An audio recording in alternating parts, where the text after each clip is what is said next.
Hi everyone, and welcome back to the day 5 of the Jasper's Game Week stream Aussie Edition. Thank you so much. I heard you all broke your goal last week, or yesterday, last week.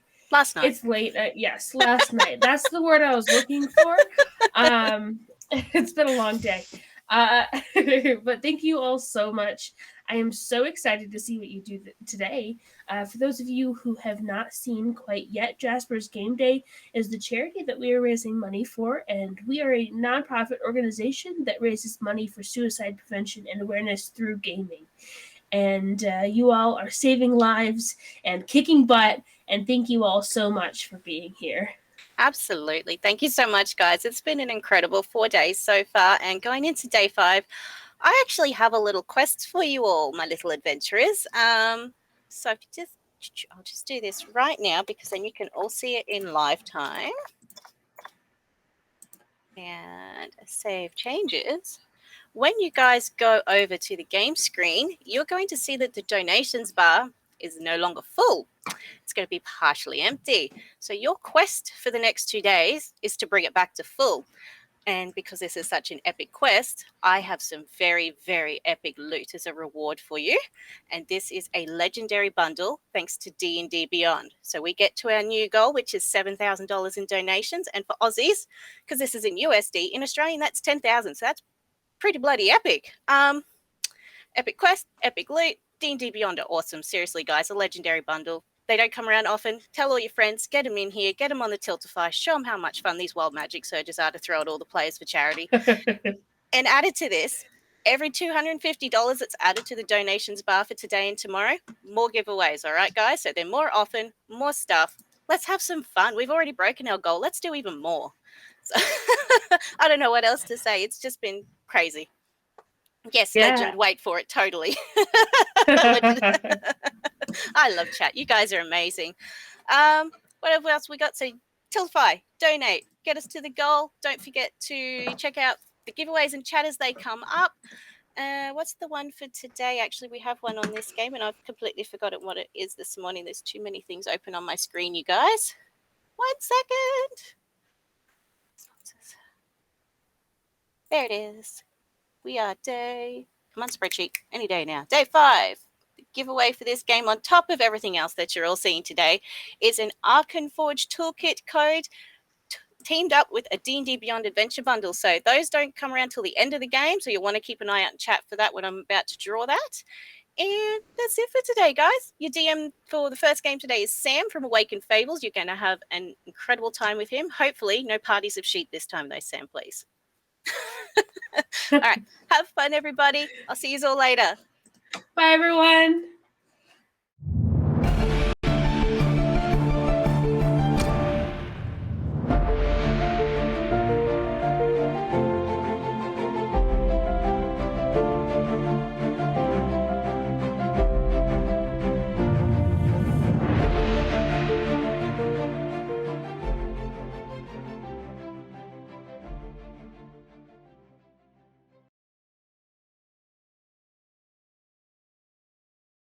Welcome in, everybody, to Jasper's Day. This is day 5, and I am Dungeon Master Sam, here representing Awakened Fables, a Sydney-based D&D setting where pretty much you guys get to make the history. As Totes Video is saying, meanwhile in another dimension, welcome the team from Awakened Fables. Now, ladies and gentlemen, welcome in. Today, we will be going through a bit of an interesting preview session for those of you who are coming in from the Awakened Fables games. We will be giving you guys pretty much a preview as to what is going to be happening in Season 4. In the meantime, like I said, I am Dungeon Master Sam. Players, would you like to introduce yourselves, but not your characters yet?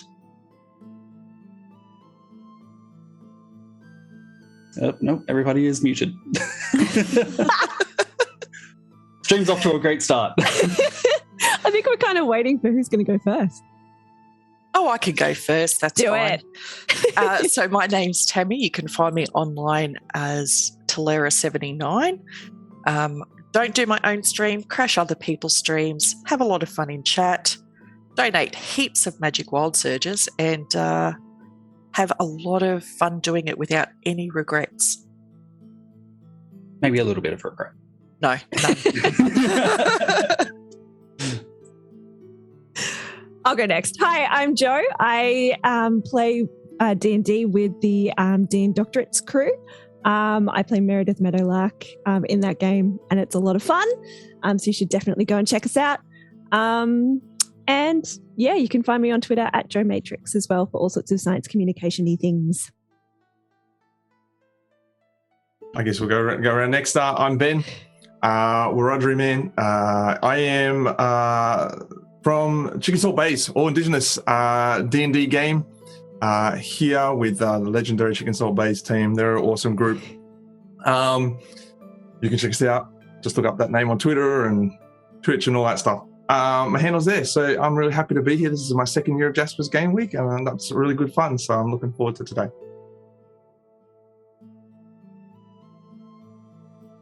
Yes, I'm up next. Hello, everyone. I'm NVCDM, back for more chaos. You've probably seen me throughout the week in a variety of games getting personally victimized. I noticed today that we've got some cool redemptions, including an Extreme Wild Magic Sword and the Deck of Many Things. You won't use them. I dare you. But yeah, you can find me on Twitter at that NVCDM, Instagram at NVC_DM, or in a variety of TTRPG streams causing trouble. Hello, I'm Zachery and Ardent, he, him. I can be found on the internet as Zach Rules. It's spelt somewhere down below here. If you go to a social media site and it's not me, it's some guy named Zach Ruiz, try Zach Rules Dice, except for the ones I'm not on. Sorry, Snapchat. Perfect. And I believe that is everyone. So, like I said, welcome in everyone. Just in the introductions, we have already gotten a donation. So for those who are not familiar, the Jasper's Day week provides viewers the chance to get in and alter the play as we go. Now, if you guys jump into, I believe, the donation section, you'll see that there is a fairly long list, and I decided to, let's say, take a walk on the wild side and enter in quite a few different options, which are probably going to make this a bit more of a wackier session than normal. So as NVCDM has mentioned, there is the Deck of Many Things, there are Wild Magic Surges, and most interestingly, there is a chance for you guys to functionally get a, let's say, more extreme deal. Instead of just a standard Wild Magic Surge table, I will be using a special variant which has 3 layers, and as of now it looks like Tammie, you will be immediately undergoing 3 of them now. So let's see if the dice gods are generous to you in the get-go. Hopefully you won't immediately lose your hearing. I'm going to watch Tammie's go first to see what I'm in for next.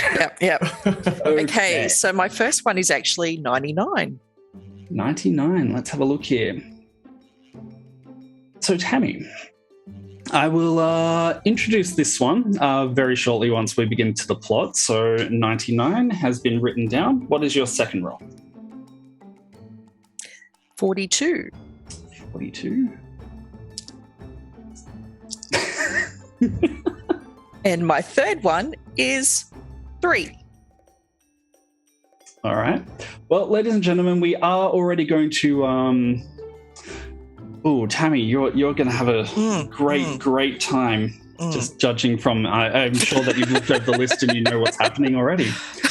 But everybody will be happy to hear that we have a one of the standard cliches, which is going to be happening as a result of this. So in the meantime, before I jump in, everybody please make sure that to check out the socials for Awaken Fables. Like I said, we're a Sydney-based D&D group who run twice a week on Monday and Wednesday. You can locate us on, well, pretty much most of the socials. So Facebook, Twitter, Instagram. I am too old. I cannot think of any other social media websites, dear God. But aside from that, like I said, this will be a preview for Season 4. We are actually looking into bringing out a full-on source book starting in July based on this area, which is called Shoot and Lun.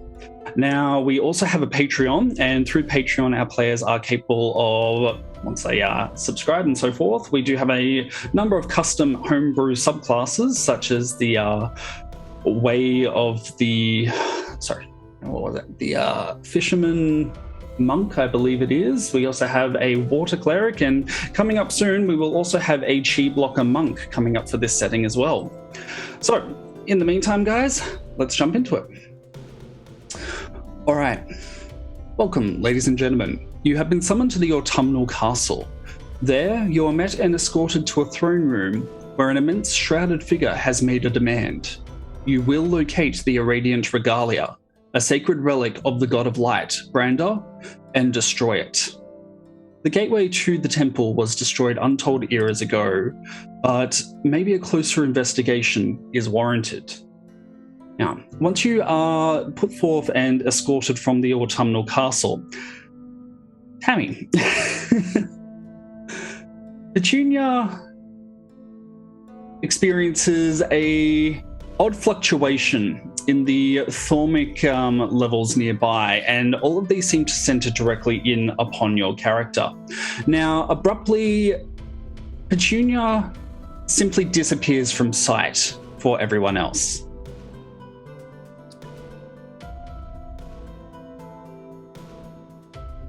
All right, what would everybody else like to do?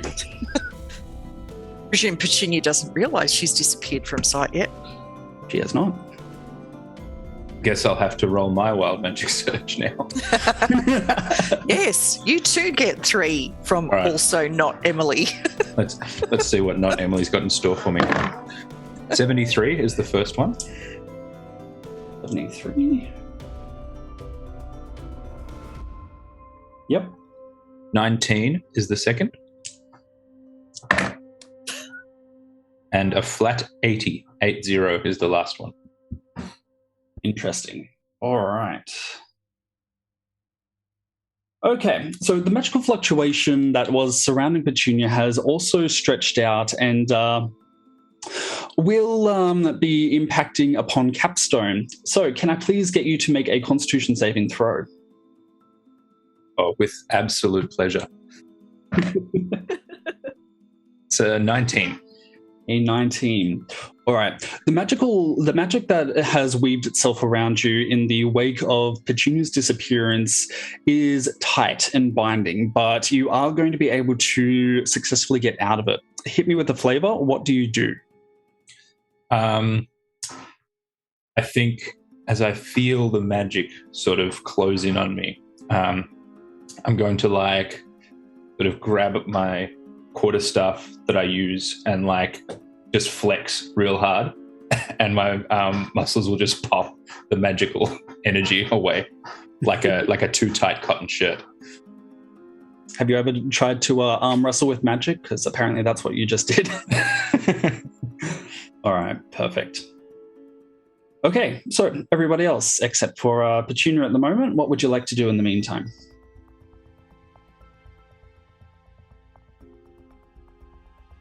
So we've been summoned to the castle, right? Yes, you've been given your mission and you've been directed to a nearby gate to explore it, as the gate will lead to the temple. I guess we'll head to the gate. Alrighty. So the gate isn't too far, but it's going to be about a 10-minute walk from where you currently are. About a minute later, there is another popping noise, and abruptly Petunia reappears among your crowd. She doesn't actually seem aware of the fact that she has apparently just time traveled 1 minute into the future. But with only a split second to actually react, there is yet another manifestation of magic and power around her, and abruptly Petunia changes into a medium-sized potted plant. Oh no, not again. Can I request that she changes into a petunia plant? Yes, you may. So we've got petunia flowers. That's so meta. The Petunia is now a Petunia. Capstone will pick up the plant and carry it to the gate. All right. So again, 1 minute into the walk, there is abruptly another pop, and Petunia changes back. Now, for the last of your wild surges, Tammie, you are now death for the rest of the day. Oh, awesome. Petunia's just manifested in Capstone's arm. Just immediately drops her. So River's going to look over to Petunia and just go, "Excuse me, are you okay? Your kind of aura seems a little bit kind of wonky. Is everything all right?" I can't hear you. What are you saying? Okay. What? Okay. Well, this is going to be a fun time. People are just going to have to act things out. I can't hear a thing. That way. We're going that way.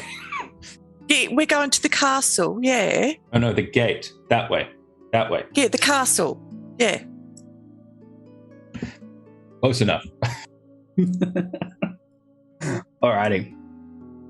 So, with that complete, you guys are able to head to the gate. And now, directly ahead of you, it looks to be a fairly large gate, which seems to be made out of stone. It doesn't actually have anything in between the two stone pillars, as well as the roof that is being held up. So the roof looks to be made of old slate tiles in a sort of pagoda style. But like I said, there's no gates in between the two pillars. It looks like it's just, for all intents and purposes, an empty gate standing in the middle of a field. Is the pathway through the gate flat, or is there like a step of sorts at the doorway? It is flat. It has been left to ruin, however, so there is quite a lot of plants and cobblestone which have been overturned by the growth of the wildlife and vegetation around here.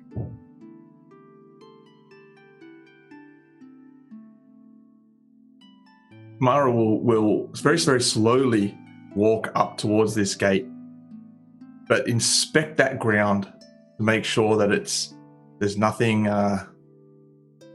almost looking for traps, but not really looking for traps. But that's what it would look like to everyone else. It is really just making sure that that's flat ground and that there's a pathway through. No worries. Okay, that sounds like you're making a perception check, though I might also accept an investigation. Okay. Let me do that.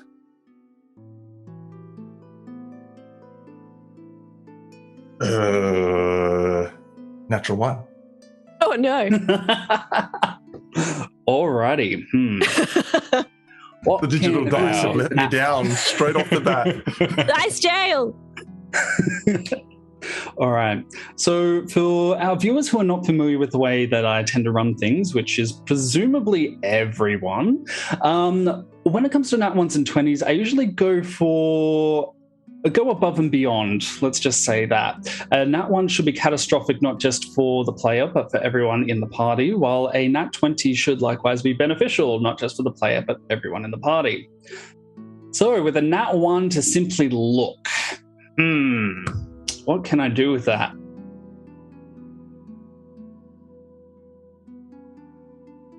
All right, Ben. Your character is walking forward, examining the various pieces of foliage and overturned cobblestone, and you don't seem to notice that some of the cobblestones have recently shifted, and you abruptly plant your foot very deeply down into a small wedge between two parts of the rock and the stone. Now, as you attempt to pull your foot out, there is an abrupt tingle in the air around you all. You can feel yet more thormic power beginning to build up around you, but it seems more intense than anything that you guys have been previously dealing with over the past 10 minutes in-game, apparently.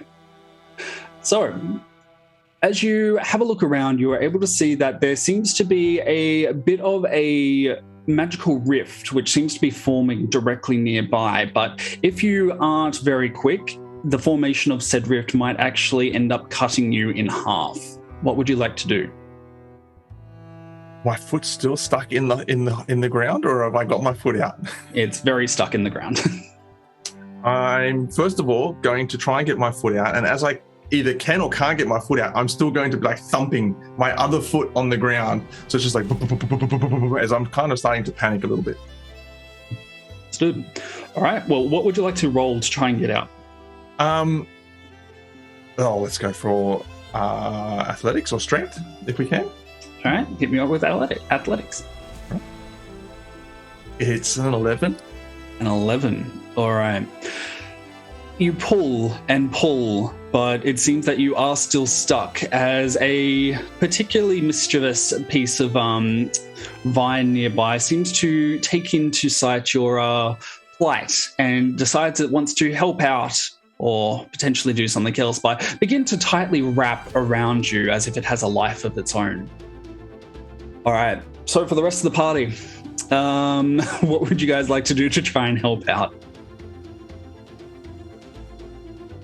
Ooh.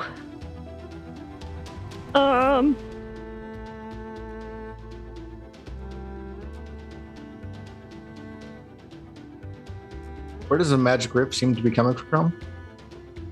It seems to be just outright manifesting in the air. So it doesn't seem to be coming from anywhere that you can normally perceive. So the vines are tight, right? Like because I've got a spell that I can cast Enlarge Reduce. So I was thinking I might like cast Reduce, but I feel like the vines are just gonna tighten, right? Could be the case. If you want to roll insight, you might be able to determine that. Ooh, okay. Or use your passive insight. Passive insight is 16. All right, nice. All right, so it seems that this vine seems to be taking more than a little few hints from various snake species. If you do reduce your companion, then yes, it's likely they will be crushed. Okay. So Cruels is going to go over and try to just like grab at the cobblestone to the side of where his foot went into the ground and try to pick it up. All right, roll me strength.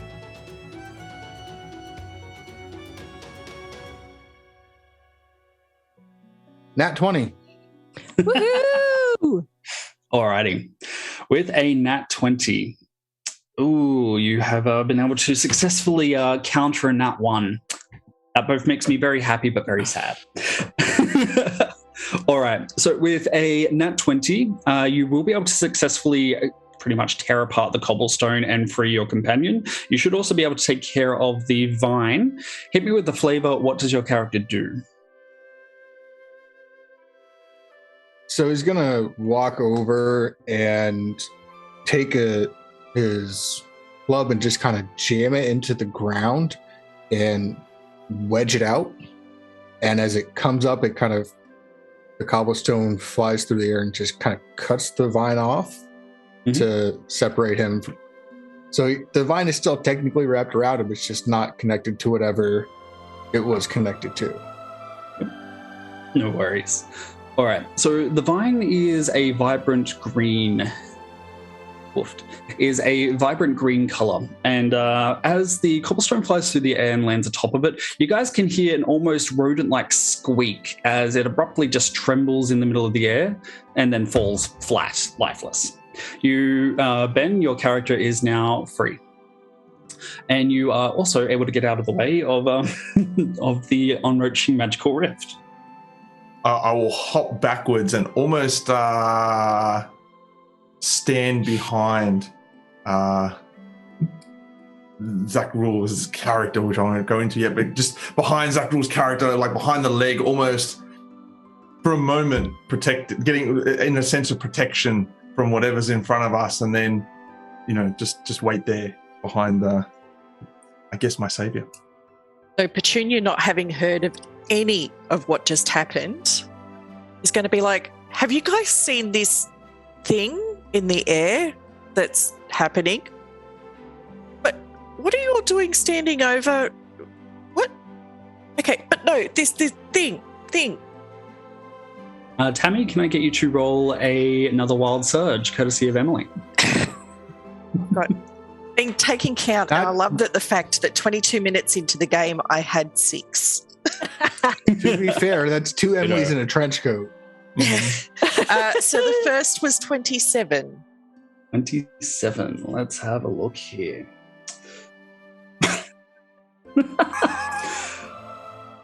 Magic surges and coalesces around you again, and there is another surge of transformative magic as Petunia is replaced by a marble statue of Petunia.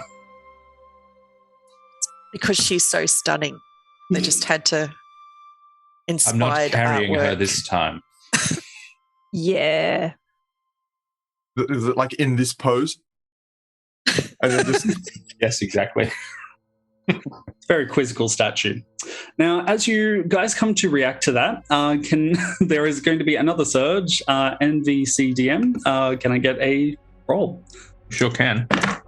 That is 97. 97.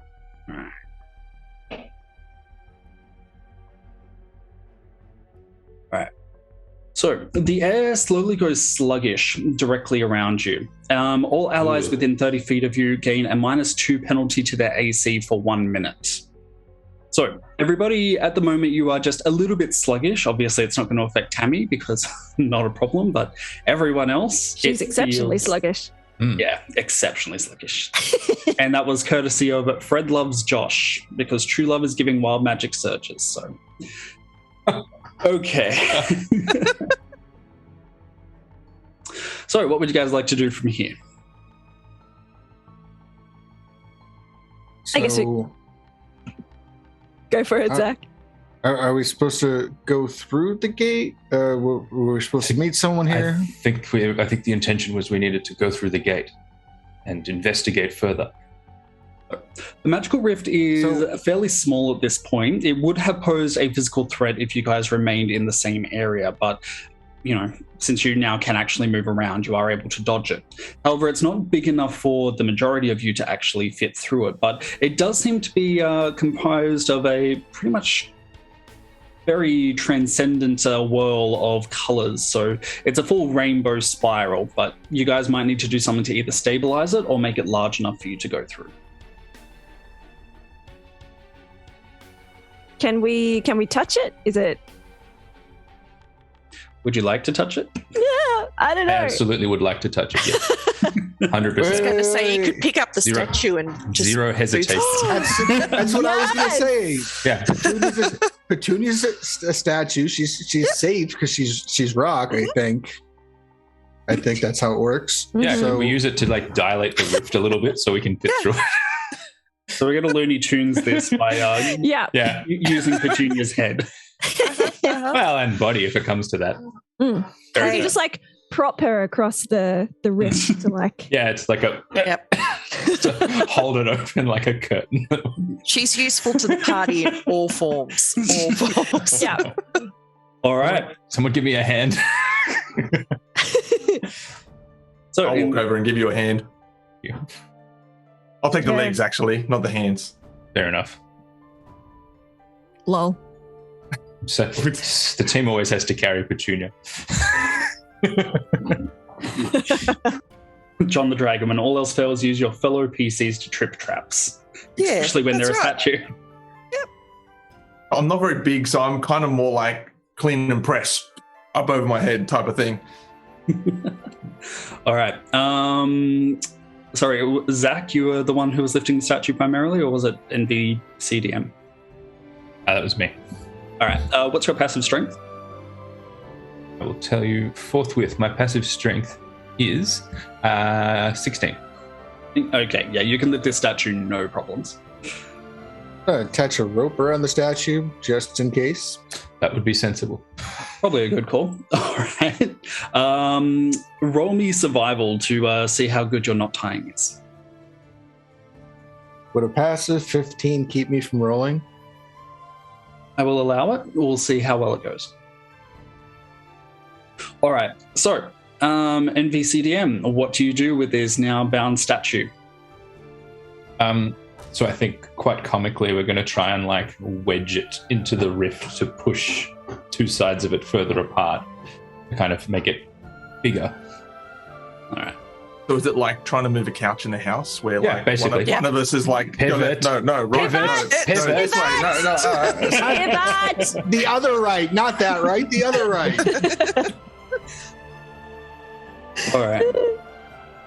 So you begin to wedge this statue into the slowly growing rift, using the marble body of Petunia to slowly get it open further and further. Now, just as you guys are about to successfully make it large enough for the rest of the party to go through, the Petunia abruptly changes back to her previous flesh form. Now, Tammie, Petunia is pretty much halfway through this portal at this particular point. Can I get a dex save to see which side you fall on? Jeez. Okay. Let me look at my stats so I know what I'm adding. Probably nothing. Oh, no, I get to add a 2, which helps nothing at all with a 5. With a 5. All right.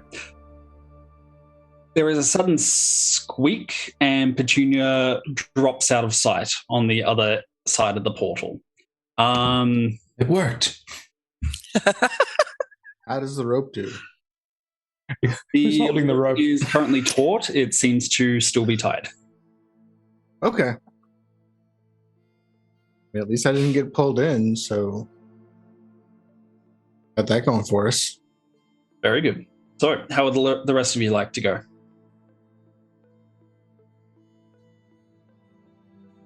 I mean, go on. River's super tiny, so I think she's just going to dive through. Dive it is. Yeah. She just kind of shrugs and like... Boing. Just sideways. Whoop. Y'all are boring now. Bye. Pretty much. I'm going to look over at Zach Rules. My character's going to look at Zach Rules for a little bit of guidance. Not literal guidance, but that look of like, what are you going to do? I mean, well, as long as we can, you go through, and if there's a problem, you tug on the rope. Then we will know if it's fishy over there.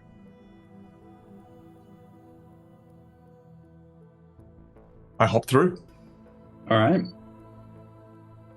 So, River, Petunia, and I definitely have my notes up here. Tamara.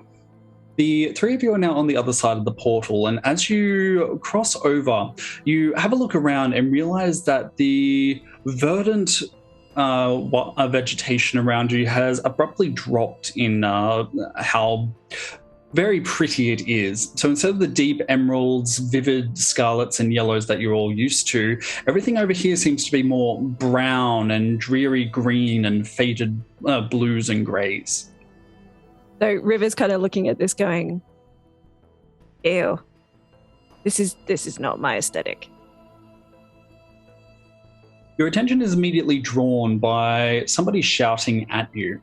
As you look over, you can see what looks like a strange, almost monkey-like creature, mostly hairless, but seems to have patches of hair on top of the head, as well as a immense length of it directly down the front of what you assume is there coming from their head. Now it booms out in a deep voice. "Begone, demons, your kind are not welcome here. Return back to the infernal plane from whence you came." Demons? What about any of this says demon? The words that you're saying to this creature, he does not seem to actually understand. Instead, he is currently brandishing what looks like a strange sigil directly at you. There is a small sparkle of green around him, however, but that's probably the only shiny thing about him comparatively. Again, he is pretty much as drab, grey, and boring as functionally the rest of this new area that you're in. I'm going to pull on the rope. Give it like the 1, 2, 3, just to try and get the others' attention. Yep. We still have NVCDM and Zach Rules on the other side of the portal. What would the two of you like to do? So we can That's a feel the sign. tug. Yes, Sorry? we go. Okay. So, NVCDM. As you go through the portal, you're going to be struck by another wild magic surge, courtesy of Maybe Not Emily. Woohoo! Thanks, maybe not Emily. 72.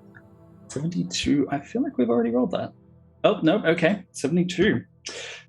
As you cross through the portal, you you witness something in the split second that it takes for you to cross over the threshold between realms. Your shadow abruptly stretches out and manifests itself into what looks like a phantom steed. You gain the services of a phantom steed for 1 week. Cool. Shadow horse. Very nice. Yeah. It's cool. And apparently, also courtesy of Maybe Not Emily, Tammie, can we get another surge? Maybe we can make you a sheep this time.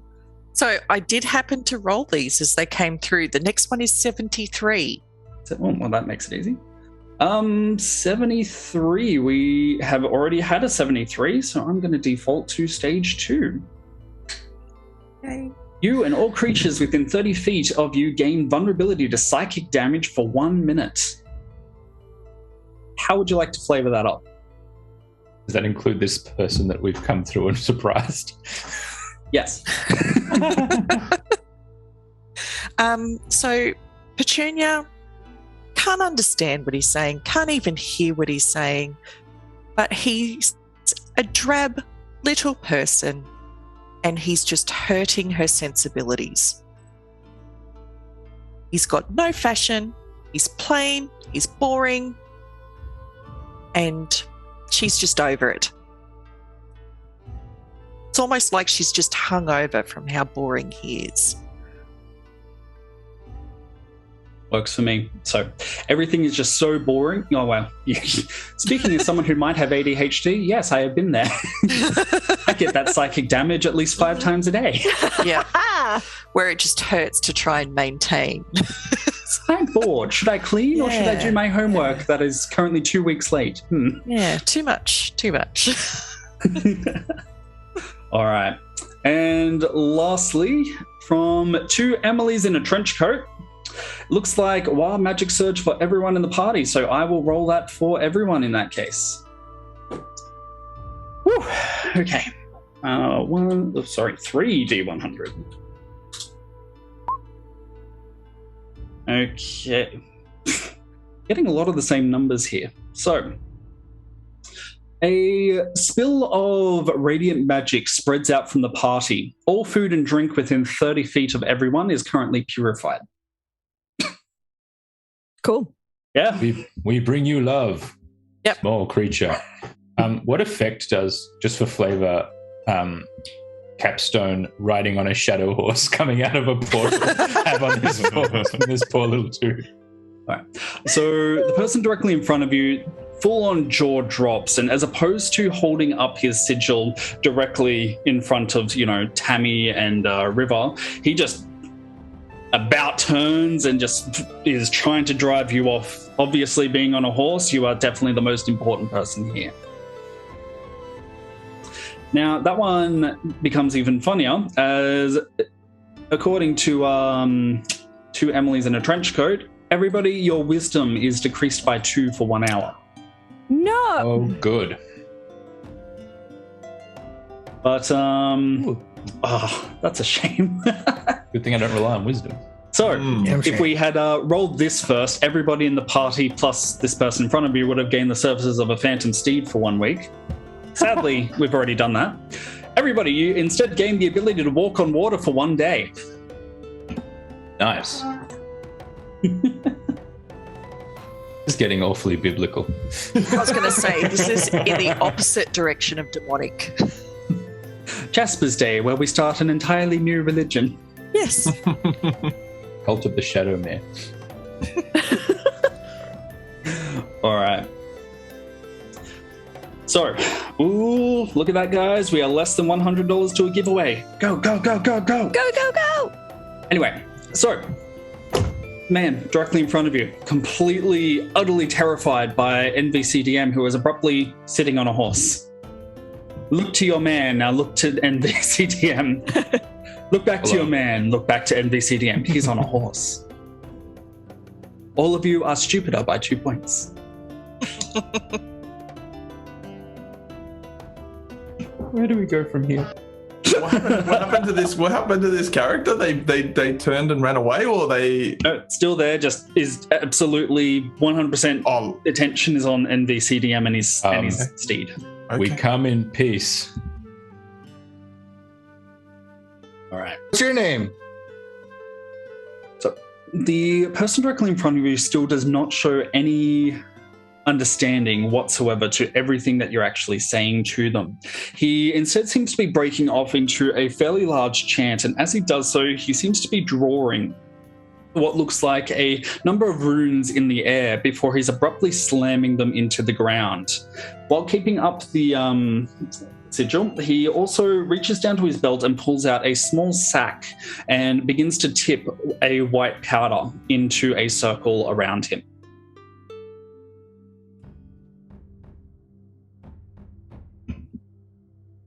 What's he doing? What's he doing? How far away are we from him? Only about 10 feet. They're fairly close. Yeah. Is anyone going to stop the white powder magical rune thing? Should we be stopping that? Do we think? It's a weird kind of magic, though. I haven't seen it before. I feel like I we don't want should to see how what this it does. plays out. Yeah. Fair enough. All right. In that case, give me a quick second, guys.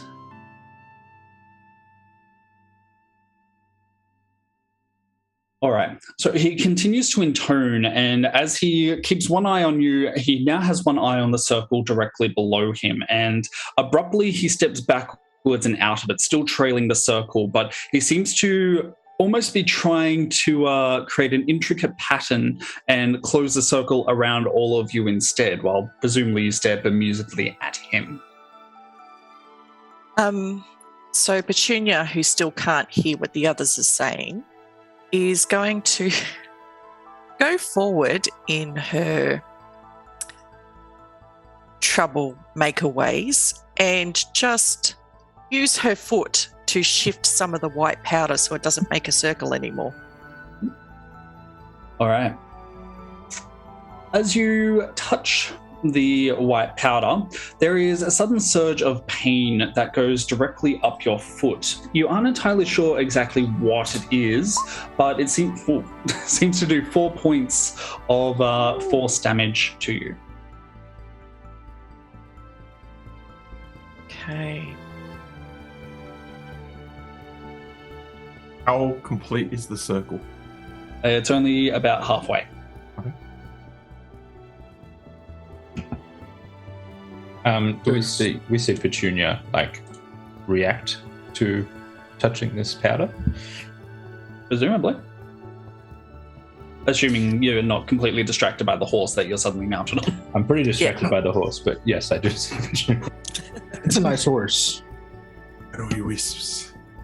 So you know how you see kids when they touch an electric fence and it zaps them? That's probably the reaction she's just had. Do you touch it again, to test the hypothesis? Are we doing science?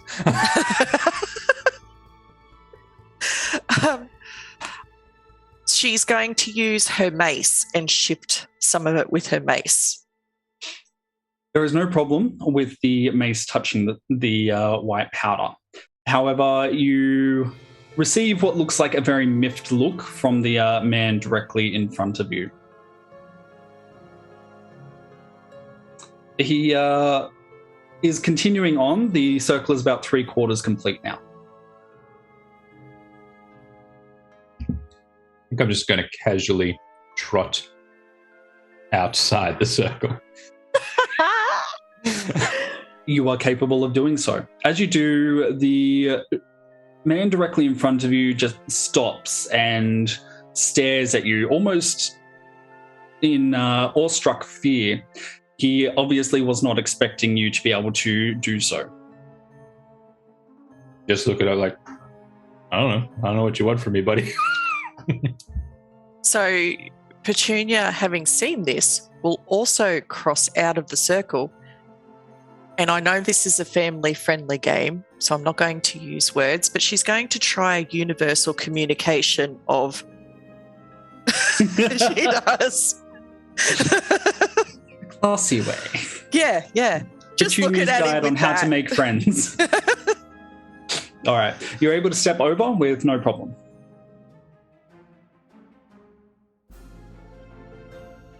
Is the guy still going around making the circle, or is he just giving dirty looks now? He is looking like he's going to try and complete the circle. He's beginning to speed up. It may be that only one of you will now be able to cross over before he completes the circle. I'm going to throw a net on him. All right. Hit me with the AC.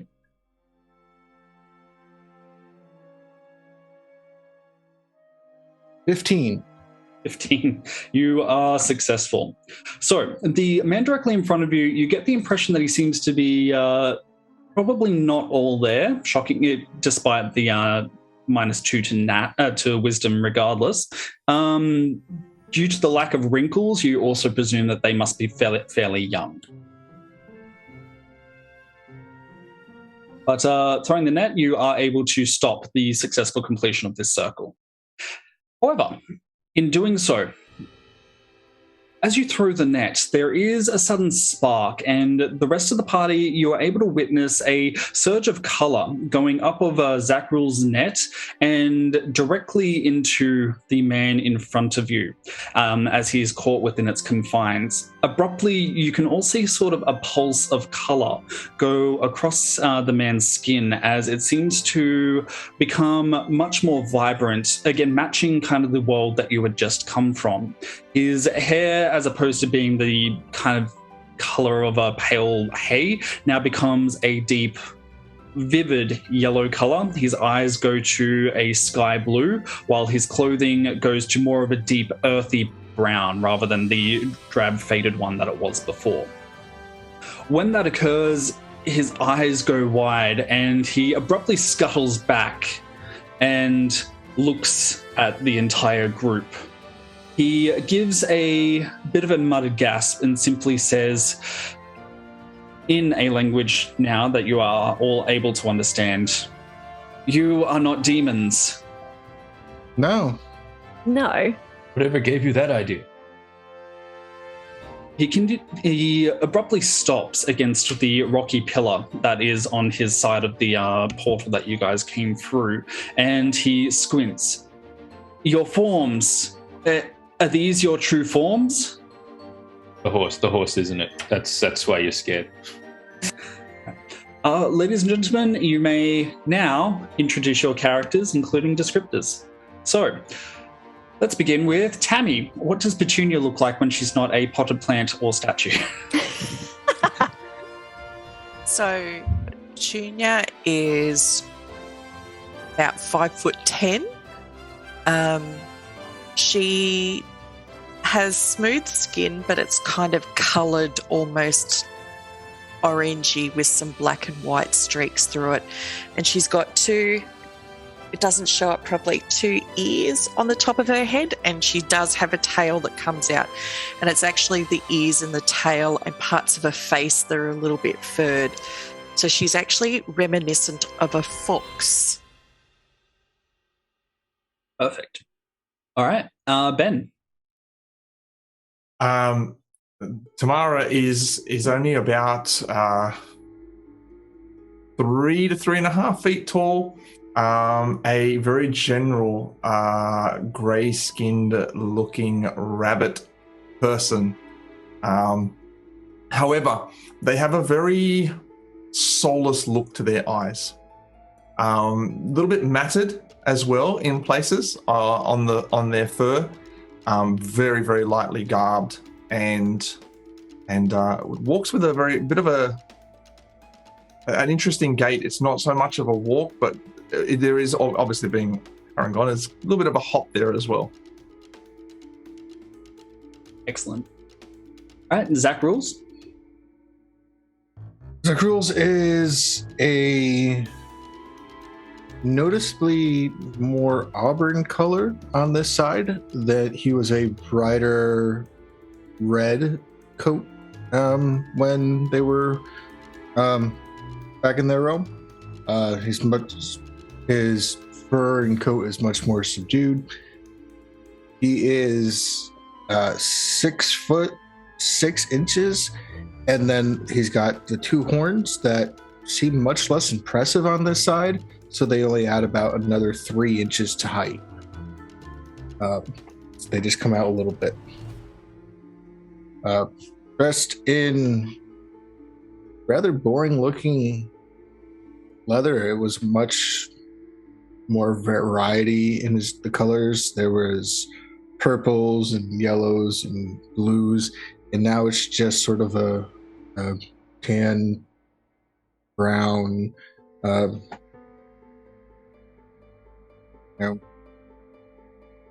everyday leather. Mm-hmm. All right. River.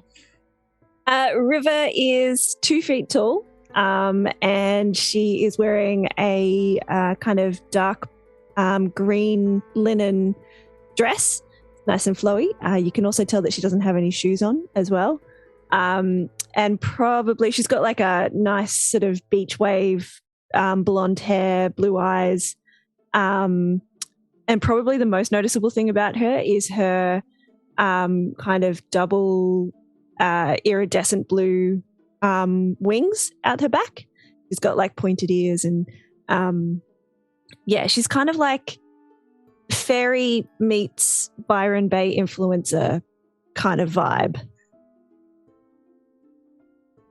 Yeah. Good old Byron Bay. Yeah. All right. And Capstone. Capstone, where he's stands at about 6 foot even. Wears billowy, loose-fitting, vibrant red, although slightly less vibrant in this realm for some reason, robes that are sort of gathered around the middle. Carries a plain wooden quarterstaff. From sort of the sleeves of the robes, they appear humanoid for all intents and purposes, but from peeking underneath the robes, you can see on the backs of their hands this sort of light brown fur. And as you look them in the face, the fur extends all the way around so that just the face is visible. And they appear as sort of a cross between like a human and a primate, so very monkey-like features. This fur is longer at the back on the head and is gathered into like a bun. That's what Capstone. And he's also on a horse. The horse is important. We can't forget that. All right. So in that case, the man in front of you is almost eager to keep kind of scrabbling backwards, but at this point he's just kind of backed himself against the pillar, as I've mentioned before. He is staring at all of you with a wide-eyed, almost dread, and then he just simply says, You are from the realm of spirits. You are Fae, are you? I do not understand this word. All right. He abruptly gets up, and you can see that he seems to be making a bolt away from the group. So, you guys, where you have emerged seems to be on top of a fairly large cliff, and as you have a look around, you can see that you seem to be, the surrounding countryside seems to be a mix of fairly flat plains. There is also a river at the bottom of the cliff. As it goes downhill, it looks like it seems to almost curve around what looks like a enormous, ancient-looking city. Now, it looks like he is attempting to run around the group and make his way to try and run back towards the city. Where are you going? He simply does not reply. He is more intent on Bolton. All right, I'm going to cast Entangle, and I'm trying to stop him. Alrighty, I believe that's a dex save for me. Where are my stats? There are my stats. You're probably going to win. Oh, I get to... I have to roll that at disadvantage now think about it because courtesy of Jack's Head's Dwarf. Thank you, Jack's Head Dead Dwarf, because that would have been a nat 20 for me otherwise. All right. It looks like instead that's a 14. What's my spell save? I don't know. Oh gosh, where is that? Say 25, it's fine. I mean, honestly, I could. My spell attack is +6, save DC is 14. All right, so it looks like I'd pass, unfortunately. So, to that effect, hit me with the vibe. What does your entangle spell look like? Yeah, so the entangle spell, she kind of makes a hand gesture and there's like a couple of mushrooms that grow out of her hand and then she kind of blows on them and a whole bunch of spores just kind of go flying out towards him. Alrighty. So, as they begin to head towards him, he brandishes his hand and there is an abrupt gust of wind which simply blows the spores back until they land rather harmlessly on the ground between you and where he is. I will allow 2 more actions and then he will get away. Okay. Tammie, you're muted. How far away is he at the moment? Sorry. Let's go for 15 feet. Okay, so I am going to invoke duplicity and actually have my other half appear in front of him in the direction he's running. Mm-hmm. All right. See if he turns around when that happens. Let's have a look. So he is currently running and shockingly, because of a -2 to his wisdom, he is not quite as perceptive as he once was. So he's more keeping his eye directly on the entire group and not on your duplicate. No.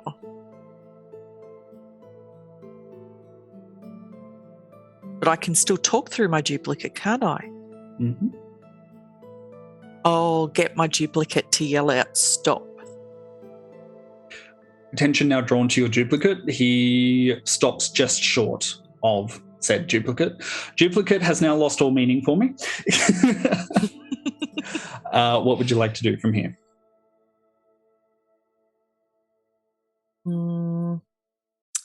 I think the duplicate, well, I'll keep talking through the duplicate and just, why are you running away? We mean no harm. We didn't mean to come here. You called us here.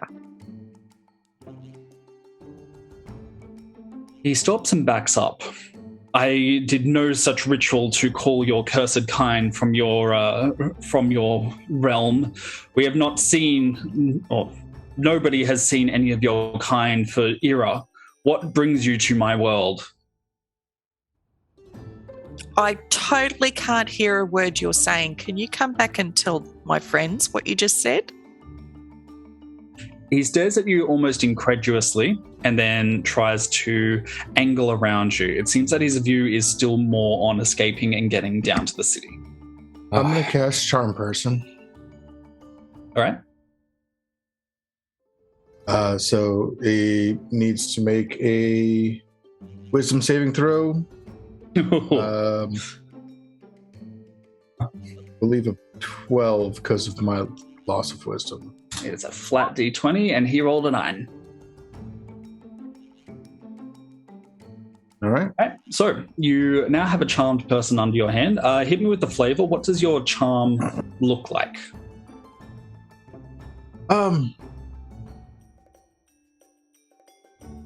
So it's not so much as a visual stimulus. There's just the scent of pasture and fuzzy little calves looking adorable, and it just fills him with that mental picture. He might view us all as little baby calves instead of what we are. Okay, that works for me. All right. His running begins to slow before he turns around almost quizzically. He does get a bit of a "aww" look on his face as he does have a look at you, but he now seems outright puzzled. He doesn't seem like he's going to be running off, but he seems to be actively working out why he was running. Hey, buddy, how you doing? It's okay, come on back. He begins to come back, and it's only about a minute before he is directly in front of you. For those of you who are looking, his eyes have a bit of a glazed over look now. So, what was the thing you were doing with the salts? Or is that what this is? The white stuff, the salt? Is it salt or is it something else? He nods and gives a bit of a dreamy smile. Yes, it is consecrated salt.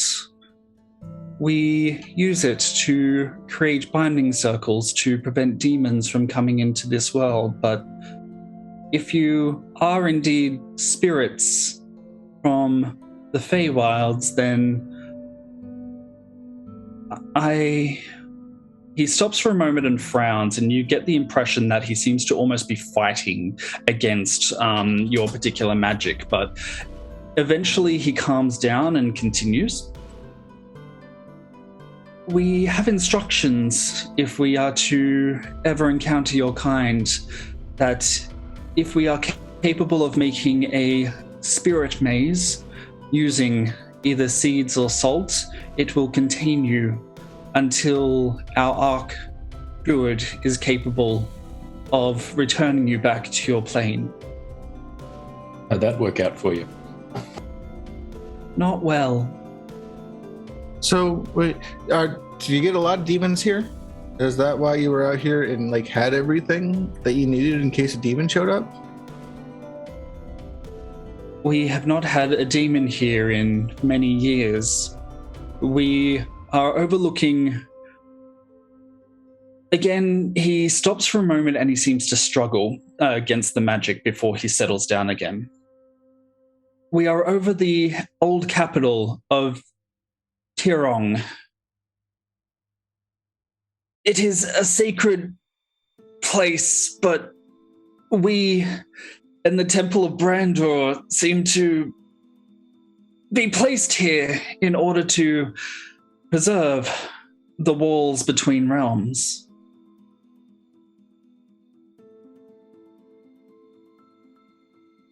So if we're not in our realm, that means something went wrong? Where are we supposed to be? Is that metagaming or was that in-game? That's in the other way. Okay. In-game. Yeah, where are we supposed to be? We were told to investigate the gate, and that's the gate over there. We went. So the further instructions that you guys received that you were to go through the gate and locate the Irradiant Regalia, which is a relic of the god of light Brandor, and destroy it. Oh, this guy's from the Temple of Brandor. I'm just gonna make sure. I'm gonna walk, like, almost get down on all fours, walk around the back of him, and just start like sniffing around, but lurking behind him in case he tries to bolt again. Mm-hmm.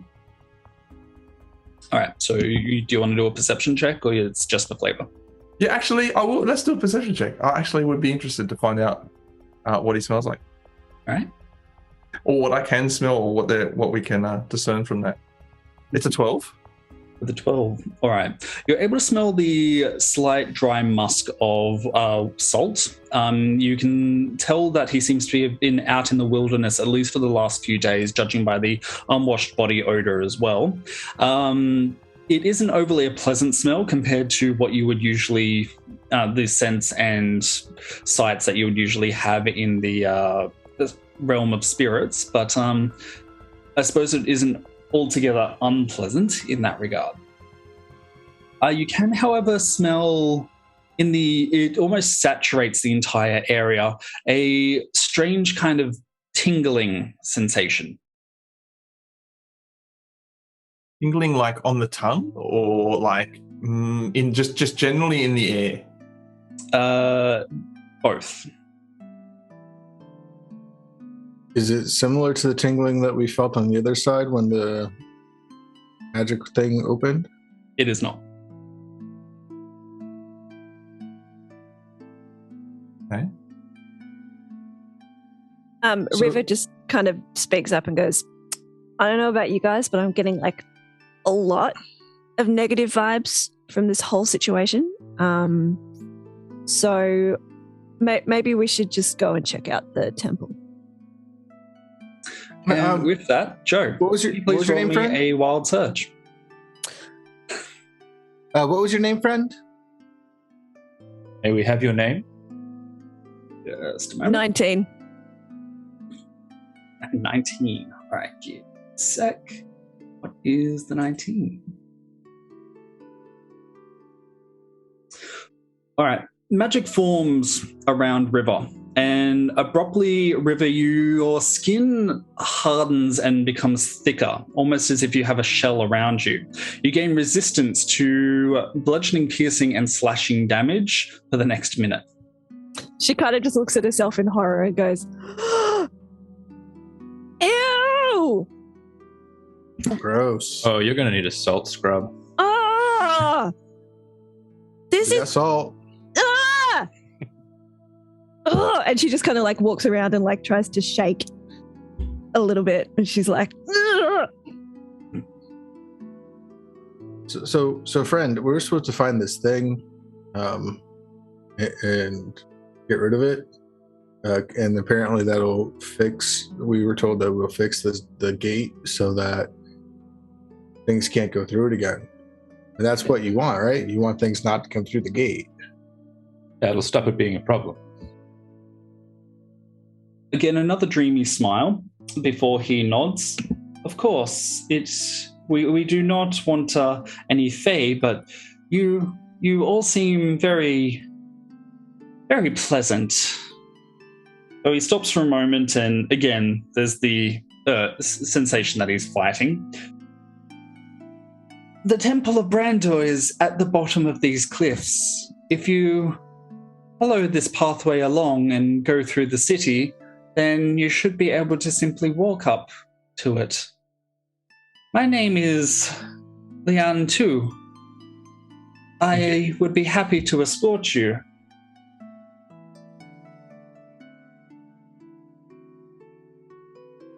How long does it take to get there? If we take the longest walk, we may be there in 3 hours. If we go down by the pass, it is a very, very, very narrow goat track, then we can probably cut that down to 1 hour.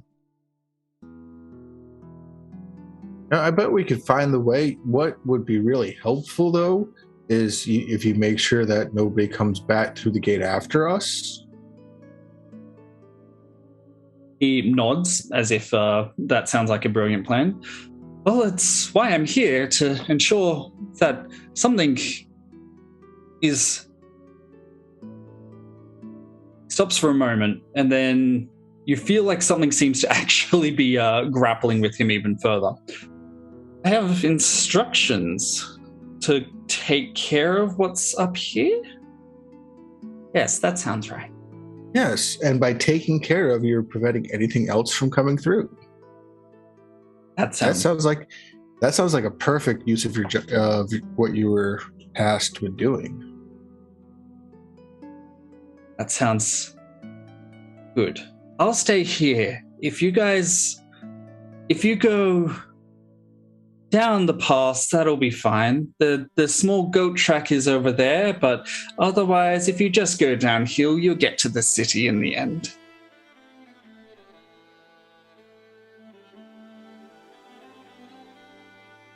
So, what would you guys like to do? So Petunia, who still can't hear, says to the party, can someone just act out that entire conversation for me? River like rolls her eyes, and she's got a little vial of something that smells like mushroomy and is rubbing it on her arms. And she just kind of looks at the others and goes, anybody have message? Anyone have quill and paper for that matter? think she can still read.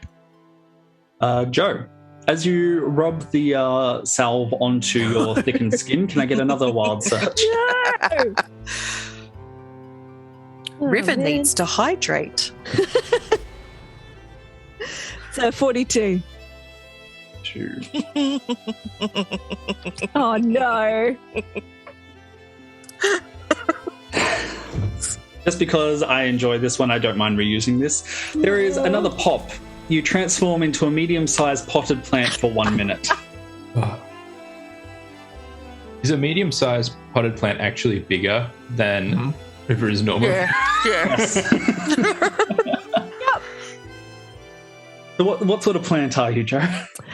She is a giant mushroom. That sounds right. Yeah, sounds about right. And you can kind of like, you look at the mushroom and you just get a vibe of extreme displeasure. That is not a fun guy. But are you vegan? Do you give everybody else permission to eat you? No, I do not consent. Which side makes us bigger and which side makes us smaller? Is there a caterpillar on top? All right. Someone's going to have to carry her. It's not me. Petunia will pick her up and use River almost like a parasol. Very small parasol. The girls will point out the different paths, and then we'll be like, that one, 3 hours. That one, 1 hour. Maybe. Maybe 2. Do we take the shortcut? We can certainly try it. See how it goes. Yeah, let's do it. Unless anybody... All right. I think. Well, I mean, I'm a mushroom, so. So, you guys begin to set off, and it seems almost like every minute for the next 6 minutes, there is another wild magic surge. So, Hooray! due to Meredith's biggest fan, and who was the other one that got it? And Amara, not Emily. NVCDM, you have 6 extreme surges to go through. Let's do it. It's me. Number 1. 79. 79. All right, your very first surge. Interesting. It's never Give me good. a quick sec. You gain the sympathy effects of the sympathy spell for 3d6 days. The spell attracts or repels creatures of your choice. You target something within range, either a huge or smaller object or creature, or an area that is no larger than a 200-foot cube. And specify a kind of intelligent creature. Oh, it has to be intelligent. Damn. We're not goats then. Okay. Goats have intelligence? We are on a goat path, I'm just saying. Well, what would you like to attract, I guess? Goats, obviously. Yeah, that's what I thought, but you know what? There's a race of hyper-intelligent birds around here. Will do. Abruptly, you guys hear the rustle of wings, and a very large barned owl swoops down and lands on Capstone's head. It hoots before it just looks around, twisting its head as it does so. I half panic, hit the ground, belly to the ground, and then like just basically play dead. Just that's it, just flat out. Hello, Alfred. I seem to be acquiring a lot of friends. Got all my second surge. Go for it. It is a 53. 2 of 6. Because you're so friendly. You have lots of friends. So, when you started this session, did you know that you will become a Disney princess? I had an inkling. That was last night's session. All right, 53. You are protected from elementals for 1 day. Such creatures cannot attack Nice. you or harm you unless they succeed on a charisma saving throw against your spell save DC. That's a good one. From your 80 before, you have protection from fiends as well, so... See if I can get protection from everything. Yeah, the invulnerable Disney princess. Yeah. Fiends and elementals. At this point, you're just going to be Elsa, aren't you? All right, let's go for number 3. Let it go. That is a 15. 15. As another bird swoops down and just another owl swoops down, let's say it's a tiny little fairy owl, yay about big. It swoops down and lands on your shoulder, and with it, abruptly, you are now the center of a silence spell for 1 minute. That's all right, Petunia couldn't hear you anyway. Okay. Next. Joe, abruptly, you turn back from mushroom plant into fairy. She kind of like pinwheel, like her arms windmill for a second, and then her wings kind of Take over. kick into action. Yeah. And she just kind of hovers away from Petunia. Like that little sputter from a diesel engine before it starts. Yeah. That's a 99. 99. I think we've already had one, but let's have a look. All right. So, as you are riding along the top of the cliff face, abruptly, all your clothing and equipment teleports 15 feet away. You are now naked on top of a horse with owls on your shoulders. There's an Old Spice ad, isn't it? Hey, yeah, look out. And it's really sad to say this is not the first time a character has become naked through wild magic this week. Oh, We could before in the description we could only see a little bit of fur out of the clothes. Now I think we need a proper description now. It's like what Capstone looks like. It's like full Austin Powers chest hair going on type situation, like very furry. I would like to direct the owls to go and collect my stuff. Yeah, the barn owl is willing to do so. You will need to obviously get dressed and re-armored up. I think you have one last roll. Natural armor AC of 12. That's 2. 2. Yeah, last time that roll of clothing and equipment teleporting to the nearest open space, it was in a game where the Azamar was being chased by a goose hydra, and then suddenly he was naked. It's my actual nightmare. All right. You are confused for 1 minute as though you're affected by the confusion spell. That makes sense. Yes. Everyone Checks is out. confused. Checks out. Suddenly you're naked, there's a barn owl, there's a fairy owl. Silence. It's very confusing. All right, we need to figure out how to get. There's just too much going on. I thought we have to figure out what's going on with this gate and get this taken care of so this stuff stops happening. I don't know why it started, but I got to say, I think it was the rift, but you can't hear me because silence. Is everyone just kind of like standing there watching this unfold with their arms, like? Well, is the owl still around? Is it still Okay. like? Is it? It's Yeah, not both like the owls a are still temporary here. owl. It's just still there, right? Yes. No, as it far doesn't- as I know, it's a permanent owl. This doesn't sit well with Tamara. Tamara is like almost like slinking between rocks now, very low. Like some sort of primal instinct has kicked in. Very, very, very confused and scared. Well, not really scared, but cautious. Really? Because I'd be scared. Very wary. Medley Rose says, this is the land of confusion. This is the Alrighty. So, eventually the spell of silence wears off and you are able to reclaim your equipment and clothing. Whether you get dressed is... Definitely getting dressed. Yes. Yep. You guys get to the top of the cliff face, and as you have a look down, you can see that the description that you were heading for what is functionally a goat track is absolutely 100% correct. You guys can make your way down it, but unless you are capable of flying, it will require some very, very dexterous rolls.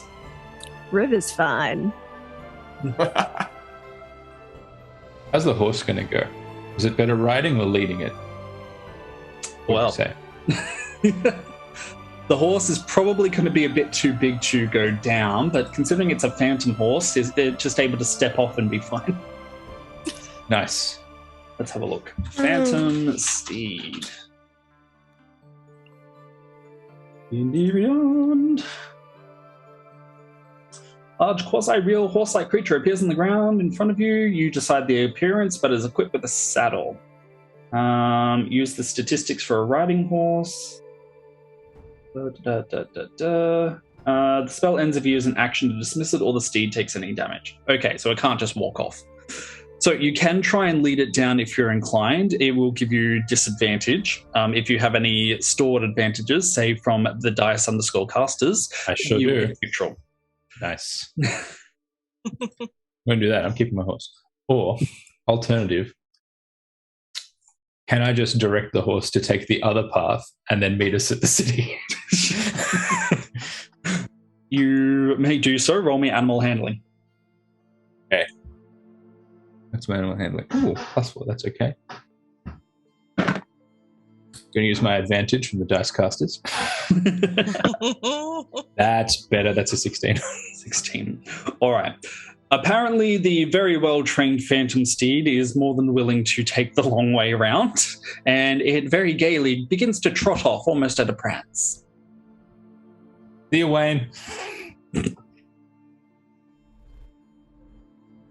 Alrighty. So for the rest of you, aside from apparently Joe, can I please get dexterity checks to see how well you're going to go down the pathway? There's 18 for me. Ooh. 6. 6. That is a dirty 20. I pressed it and my screen froze. So let me try the old-fashioned way. You nat one so hard your computer died. Dirty 20. Ooh. All right. So, Joe, because you don't obviously need to roll here, you can feel free to give advantage to Zach if you're feeling benevolent. Yeah, absolutely. All right. Zach, you may roll again at advantage. That's an 18. Woohoo! Yeah. All right. Now, let's have a look. So give me the flavor. Joe, how does River specifically help Zach Rules get down, considering you're a 2-foot fairy versus his 6'1" minotaur self? I think she's using her height advantage, like just to point out places in the ground. He's not Where doing like things a ratatouille and just like driving him. In my head, Oh, she's man. like flying a little bit further up, and it's like someone directing a car reversing, you know? Yes. Two ping pong paddles. Like, 17.6 centimeters to the left. Now go up. Oh, you can't fly. Damn. She's just got a little stick, and if he's going to put his foot down in the wrong spot, she's just like docking it. Like, nope, that way. With the that way. quarterstaff. Just like wrap you over the head. All right. Now it looks like another wild magic surge has been purchased, courtesy of Bone and the Librarian. Joe, can you please roll? In the librarian. Okay. I think after this we're caught up on wild magic surges. Yes. amazing. That is a 71. 71. You guys really enjoy rolling in the 70s. I know, we do, right? 71.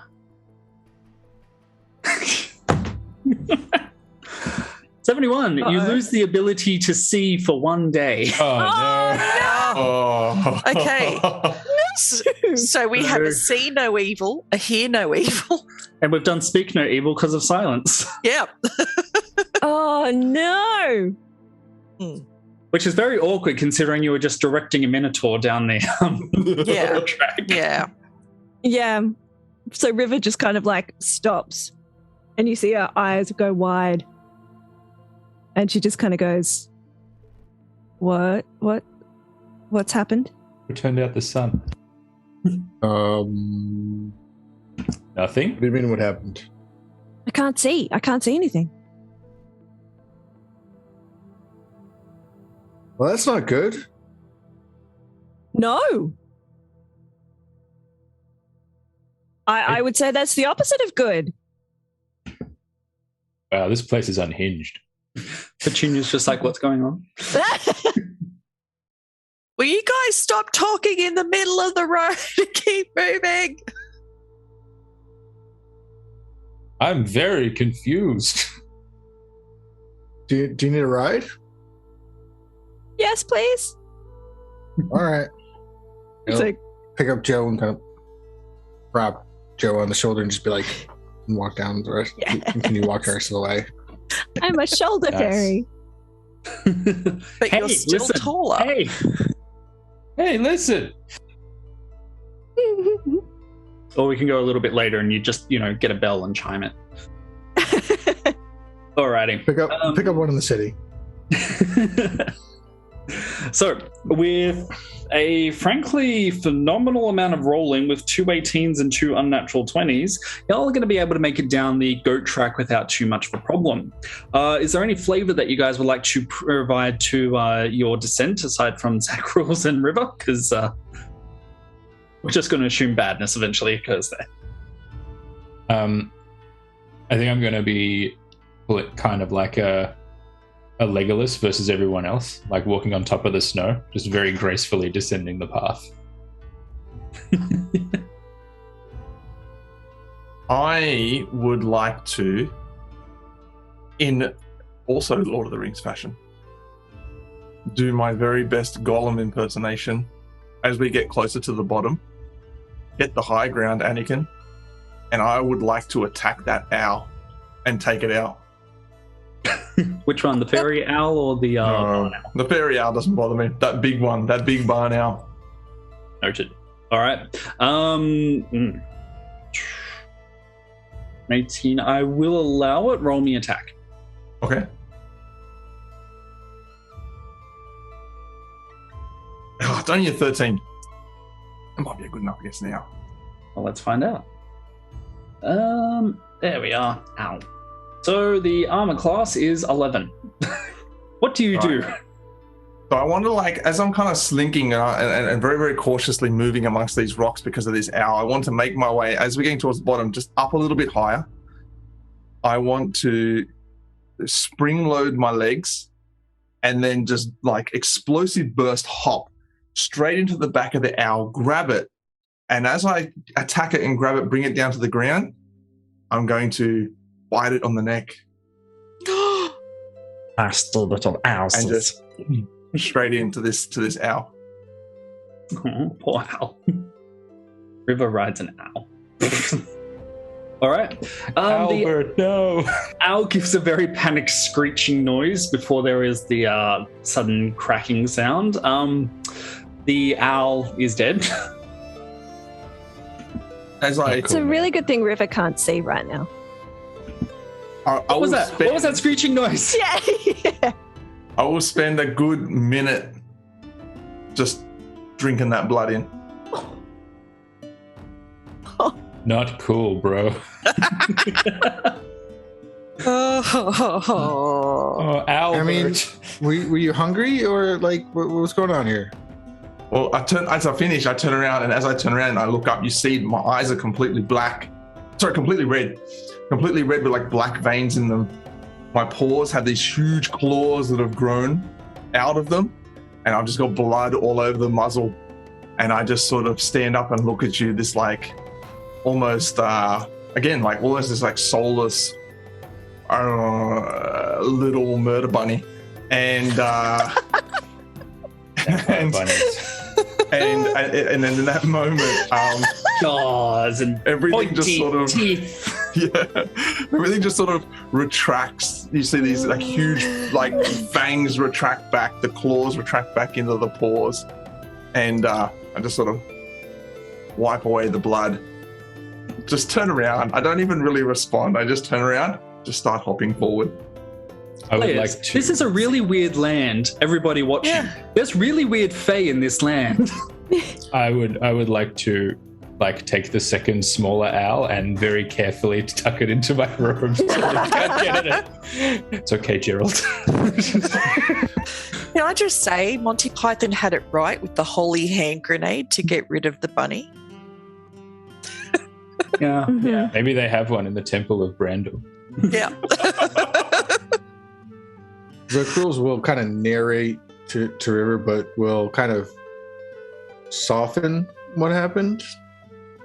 Not in as gruesome details. Mm-hmm. Good now, yo. It was whack. All right.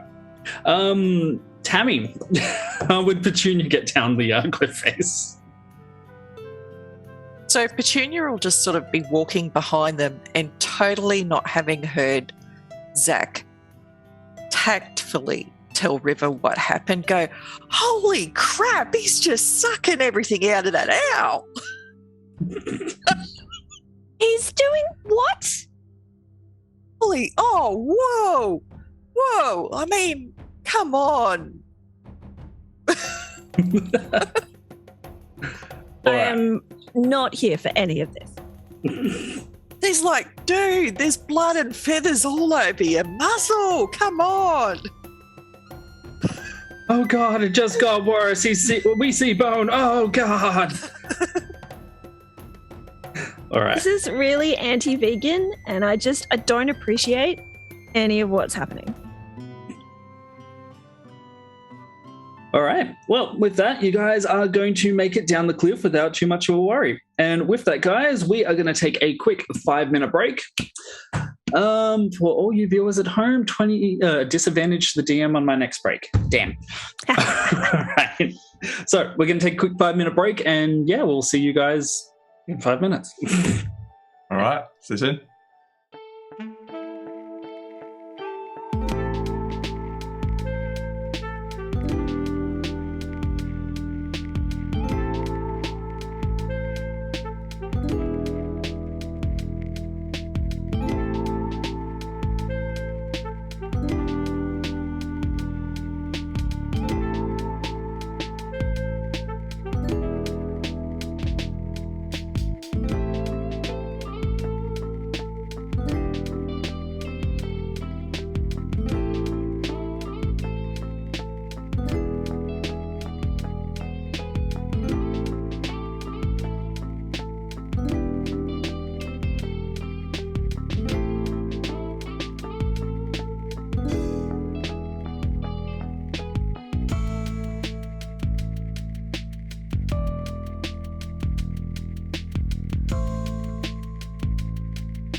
Welcome back, everybody. I am Dungeon Master Sam, and this is day 5 of Jasper's Game Week.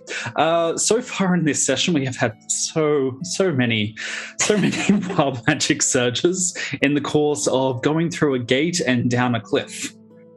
So, fortunately, I kind of predicted that this is how slow it would go, and I will be amending my notes as we go. Now, players. You guys have been able to successfully climb down the small goat track, which has led you functionally to the edge of the giant city that you now see before you. Now, the city itself, give me a sec, I wrote down the name, and apparently I am forgetting where it is. Yep. As you were told by the druid from before, apparently this giant city was the previous capital of the land that you have now you have been apparently teleported into by this portal that you've come through. Tiawong is the name of the city, and even as you have a look around, those of you who are capable of seeing, which is everyone bar Except me.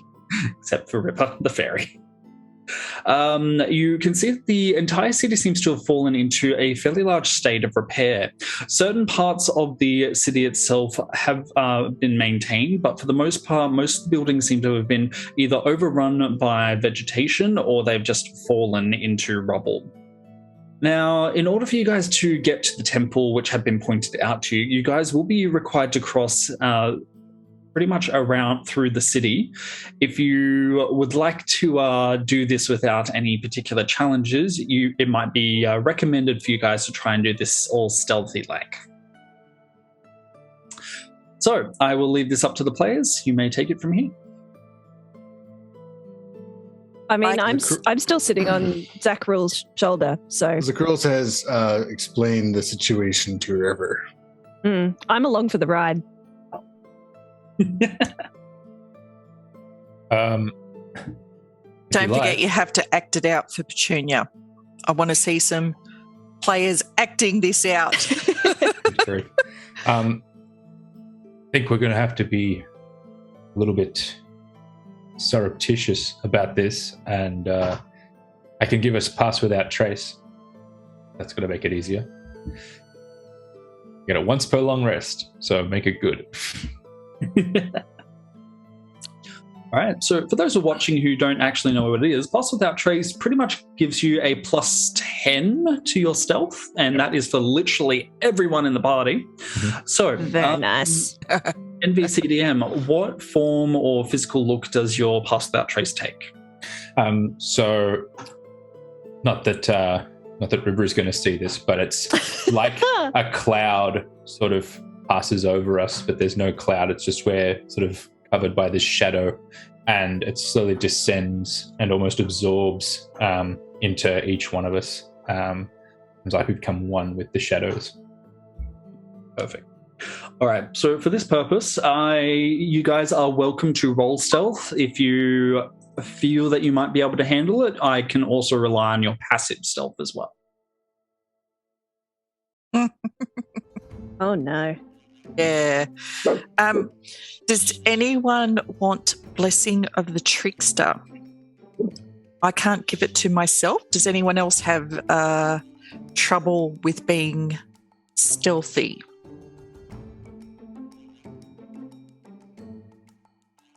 With the We just got plus 10, right? plus 10 on top, it's 18 for me. I just got a 22. I rolled a 16 plus my 4 stealth plus the 10 from Pass Without Trace is a 30. 18. No, do I technically have to roll for stealth if I'm riding a Minotaur? I would say yes, because stealth does also cover the noise and everything that you personally make. Cool. Also, none of us can see Capstone anymore. We're all basically blind to Capstone. I am one with the shadows. Yeah. What was that noise over there, guys? Oh my god, what is it? Loudly do I wonder. So I got a 24, but I'm also going to cast Mask over the area that I'm in. Mask. Ooh, okay. All right. So sorry, Tammie, you got a 24. Ben, what did you get? Yeah. 18. Zach? 18. Joe? 22. You don't have a dexterous party here. I'm getting that impression. I have a. What are you saying? I rolled a 2, Oh. Excellent. but I had. NVCDM? That's a 30. Oh, yeah, derp. Yep. Oh, okay. Looks like we currently have a hype train going in the Twitch chat as well. Level 2 is now complete. Nice work, guys. Woohoo! 29% of the way through level 3. Go, go, go, go. Hype train. I remember when I used to stream. Every time I got a subscription, I used to do squats. I'm not doing that now. I'm not doing that now. I've lost too many pairs of shorts to that. Powerful quads.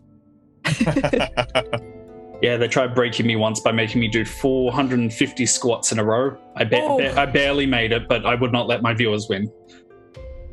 Okay, so back on topic.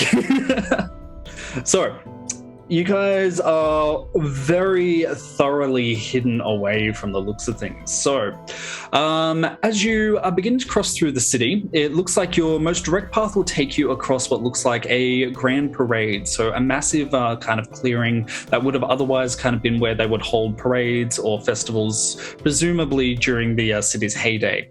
You can go around it, or you can you can go around the plaza, which will probably out on maybe another 20 minutes, or you can go directly through it. What would you guys like to do? Is there anybody in the plaza? Surrounding you, it looks like there are quite a number of guards. They look to be quite dressed up. Most of them seem to be wearing at least metal armor. For the most part, it looks like their view is almost exclusively on the walls, so surrounding the city and looking outwards, but there are a few patrols which seem to be going up and around through the center of the city too. But no people, no like civilian type people. Not like a No marketplace or civilians. anything. Okay. Mm-hmm. Oh, and Wabberjack Wagon gifted a tier 1 sub as part of 10 gift subs, and apparently I just got one. So thanks, Wabberjack Wagon. Hey. Nice. Now, just to ask a question, because we have the Fae flavor on top of the race we chose, Yep. do I still get to use the benefits of the race I chose? Yes. Okay. So, Petunia, having seen what people look like here, will actually change her look to blend into something, basically the person that they saw at the top of the hill. All right, easy enough. In that case, would you be able to roll deception at advantage? Let's give that a crack. Just because there's never enough deception rolls. Oh, darn, I'm proficient in it, but I didn't roll very well. So 14 was my higher one. 14. Noted. All right, easy enough. So you begin to shapeshift. Hit me with the flavor. What does your shapeshifty magic look like?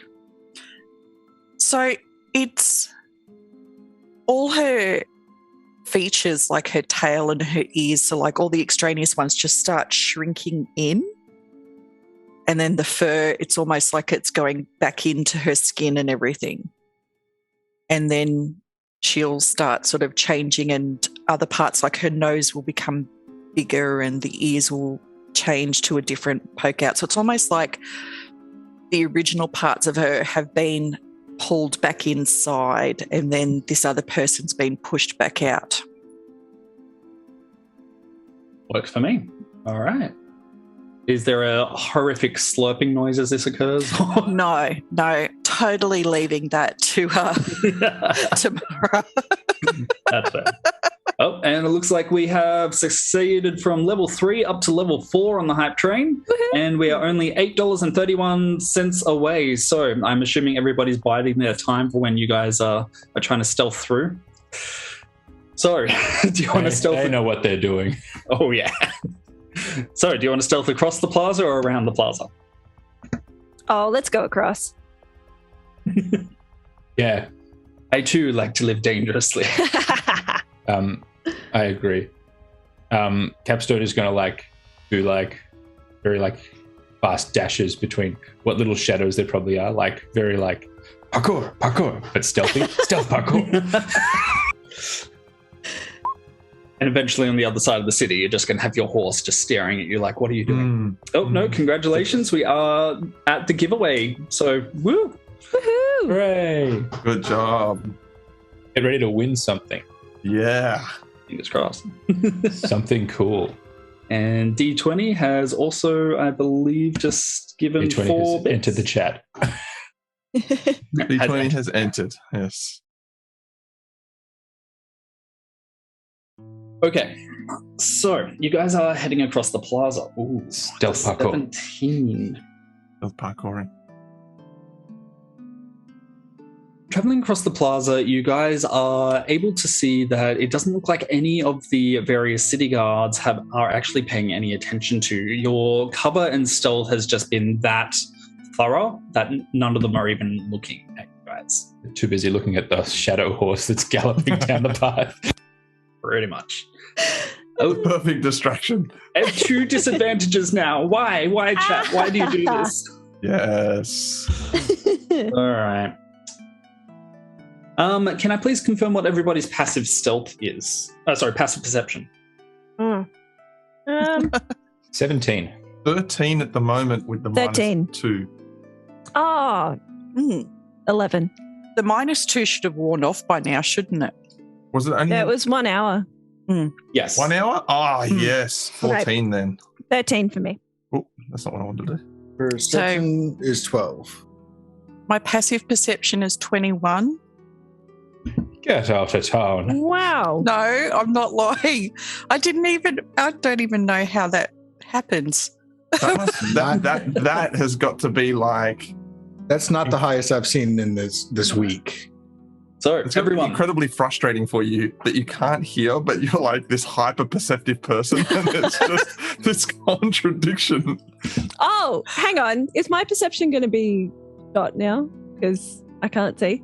The visual perception, yeah, but you probably still hear stuff. Yeah, that's true. all right, everyone, it is now giveaway time. To enter, type parkour in chat. Parkour. I love it. I love it. I love it. Parkour. All right. So, NVCDM, what was your passive perception? 17. 17. Oh, sorry, I need a second because almost every party I have it, like, I ran D&T on Monday and it was 11, 11, 10, 14, and then 18. So I just like having a party that can actually see things for once. Wisdom is a dump stat. One of them was a cleric. That's a good group. There's a lot of good ways to destroy that group with bad wisdom. I like that. Oh, yeah. Oh, and congratulations, guys. We are through level 4. I think we're on to level 5 of the hype train now. Woohoo! I don't know what that means, but it looks big. I have no idea what that means. This is It's just these cool It's just banners. hype. Such cool banners. Yeah, Wabberjack Wagon. We're on the gifted final it to level, us though. when it went to Nightbot. it's the final level. It's not above 9,000, but it's the final level. It's the final count. Anyway. Do-do-do-do. Okay. Now, Tammie and Capstone.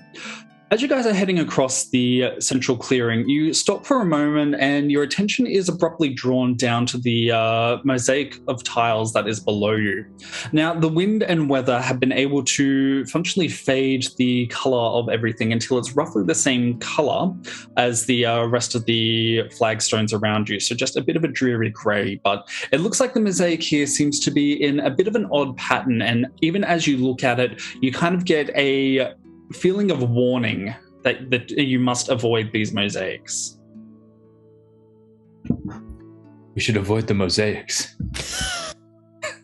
I don't know what you just said, but I think we should avoid the mosaics. I give the auditory cue of we should avoid the mosaics and the visual cue of the thumbs up to Petunia so that everyone knows what's going on. I can just imagine Petunia halfway through going.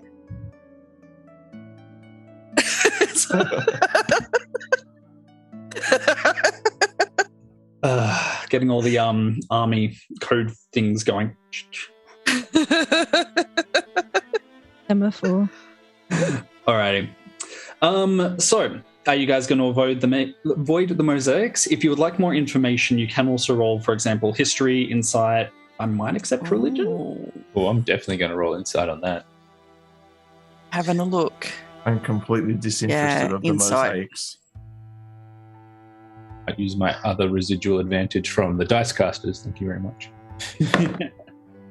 Okay, +7, so that's a 17. Mine's a 14. All right. Was anybody else rolling? I got a 16 on a history. Yep. Perfect. I mean, I can't see them, so. Touche. Mhm. The girls will describe the at great length. mosaics. I'm so annoyed I'm blind. Anyway.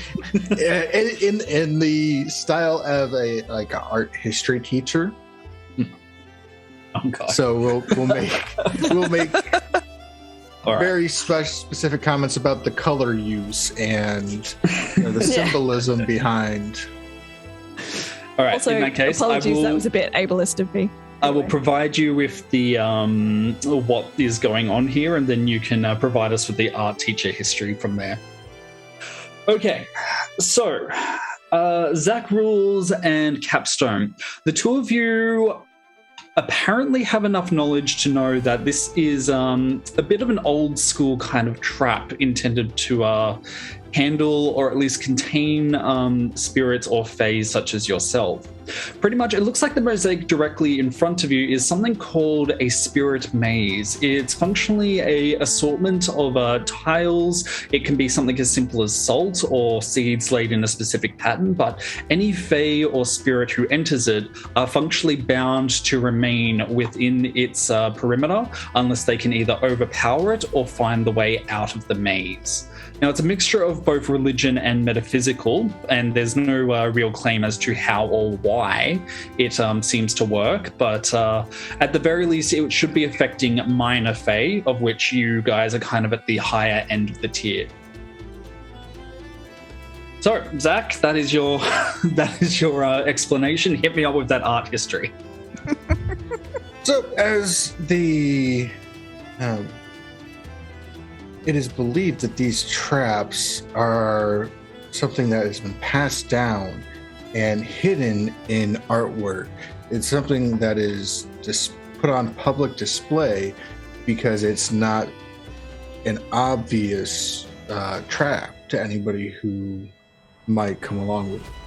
It's the hidden meaning. It's what's behind the art. Just imagine Zach Rules is just like talking like Bob Ross for the purpose of this. It's like, and see these happy little tiles? These are what will trap you for eternity. These are traps of the happy little accidents. Now, usually, somewhere in the pattern, it's displayed how the way that they can get out with, but it takes a real scholar to be able to deduce it just from sight alone. All right. On that note, Tammie. Mhm. Petunia, as she is also staring down at the spirit maze, which is apparently concealed directly in front of you, your attention is drawn to a small part of the spirit maze which seems to be erupting small clouds of dust, as if somebody is actively walking on it. You can't actually see anyone there, though. What would you like to do? So I will grab Capstone, because I presume he's still standing there. Mm-hmm. And I'll be like, there's dust moving on its own. Can I see the dust? With your attention drawn to it and a passive 17, yes, you can. Cool. Like this. Petunia says there's dust moving here. Like, you say like little footsteps? Yep. Yep. Like footsteps. Like Maybe there's someone trapped in the maze right now. Or this is the world's first video game. What kind of footprints are they? You tell at this magnification what kind of footprints they might be? You can either roll me nature or arcana. 6 of one, half dozen the other. I'm going to go arcana. That's a 13. 13. All right. You shuffle your way around the edge of the maze, very careful to ensure that you do not cross the threshold until you get close enough to it. Now, the dust clouds continue to kind of stamp up and down, and as you get closer, you can see that it does seem to just be the outline of a boot. Now, this does draw your attention, and it's been quite a while since you've actually seen anything like this. But you very quickly come to the understanding that what you're seeing before you is a manifestation. So it's functionally a newborn minor fae, which don't really occur too often within the realm of spirits. Now, it has a few different names that you know it by, either as a Beto or a Fritzkio. Basically, it is an invisible pair of boots who gets its kind of nourishment by sneaking up behind people and just scaring the ever-living heck out of them. Now, if it's capable of doing so whether on the edge of a cliff and making them jump off, even better. But for the most part, it is just more of a nuisance rather than an actual threat. So I guess to put that in context, it would be, for example, you seeing, say, a pygmy marmoset out in the open. Oh, look at the cute little booties. Which we can't see because they're invisible. And River couldn't see anyway. Still don't know what you're saying, but I think something's trapped in there. I point at the footsteps and then I point at the nearest pair of boots. Oh. Could we get this out of the maze from the outside? You guys might be able to lead it through the maze. They are at least somewhat intelligent enough that they can take instructions, so you might be able to do so. For that one, I'd probably say either a intelligence, just general intelligence, or you might be able to do something else if you guys can rationalize it. I do not have very high intelligence, so I'm going to rely on you guys for some help. I'm just putting it out there. What if we take care of the artifact and we'll get the boots on the way back? Get the boots down, and they have to come with us when we get the artifact.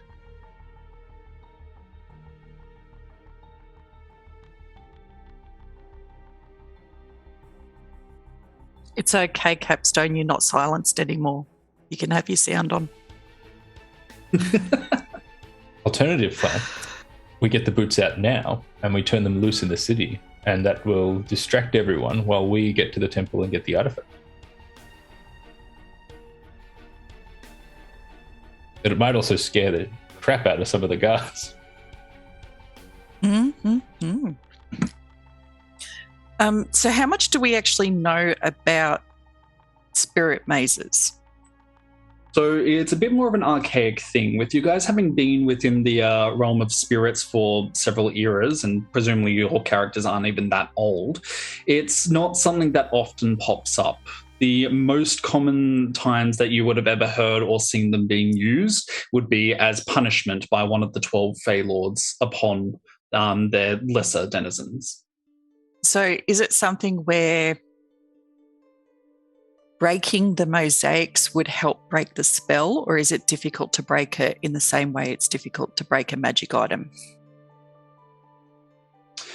A little from column A, a little from column B. So depending on the resource that is used to make the maze, it might make it a bit more difficult, especially since you as a Fae are susceptible to it. But if you are able to get, say, a mundane creature to do the harm to the maze, that would be perfectly fine. The issue, and I suppose major threat, is they are specifically an issue against the spirits themselves. Just so everyone knows, I'm using spirit and Fae interchangeably, by the way. Mm-hmm.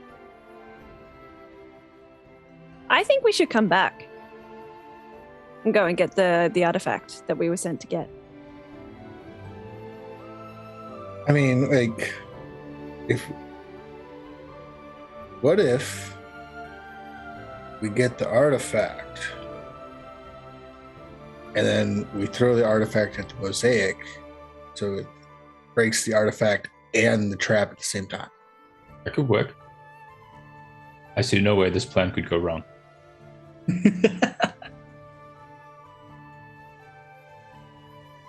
And he'll pantomime this to Petunia. Oh, go on. We want to see the pantomime.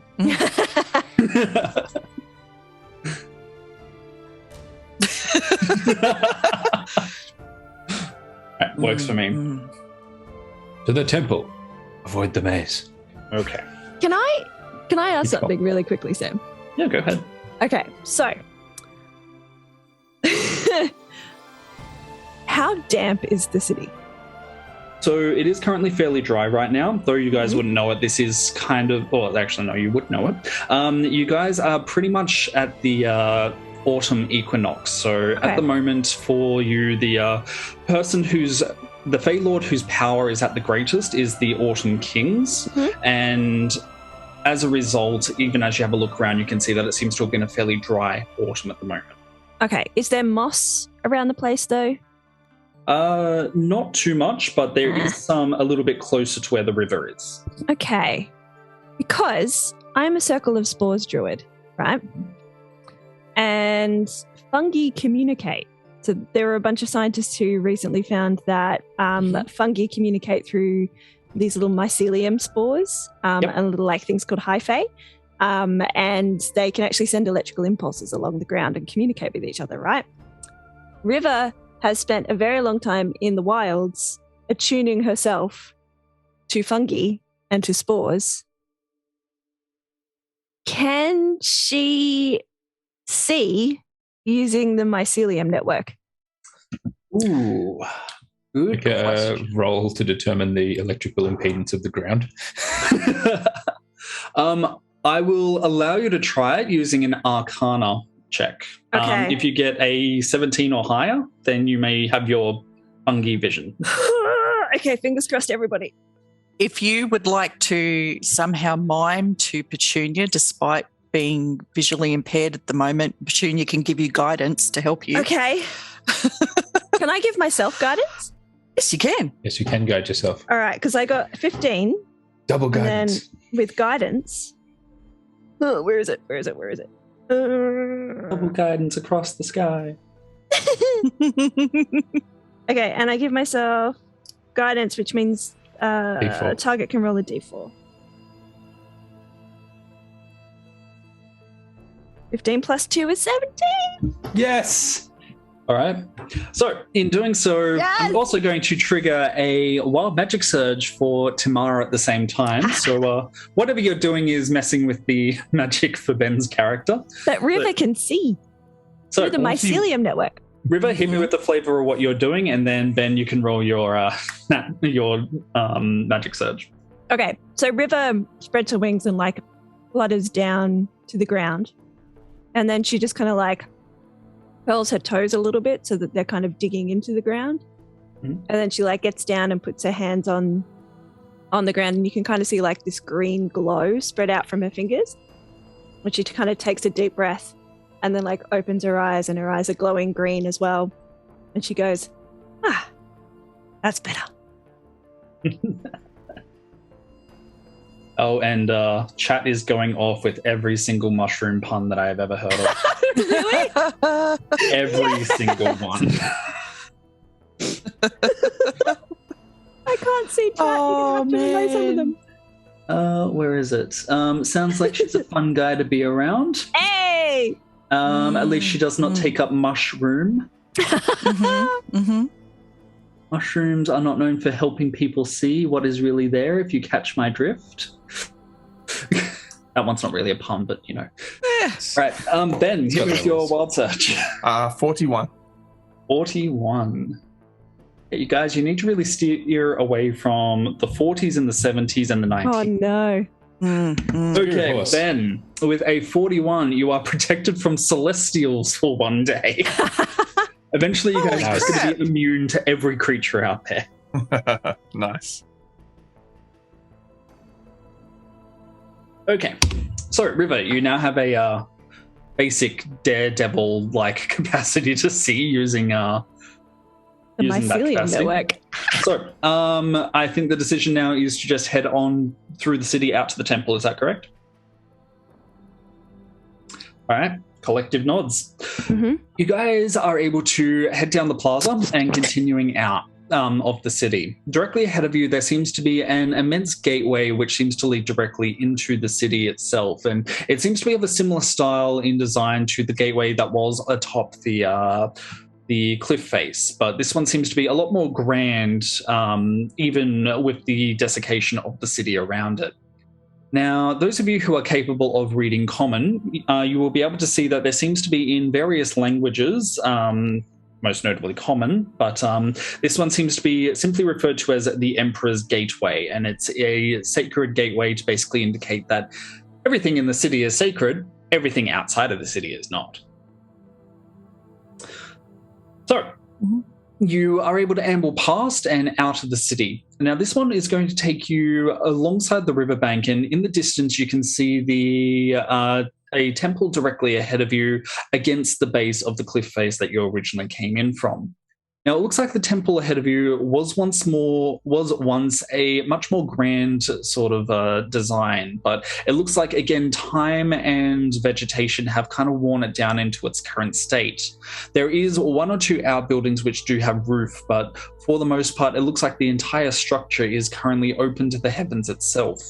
In the very center of it, even from this distance, you can see that there seems to be a grand statue of what looks like a humanoid form, currently fully armored out with a sword and shield, and you can see that it seems to be the most polished and shiny thing around here. So, what would you guys like to do as you begin to approach the temple?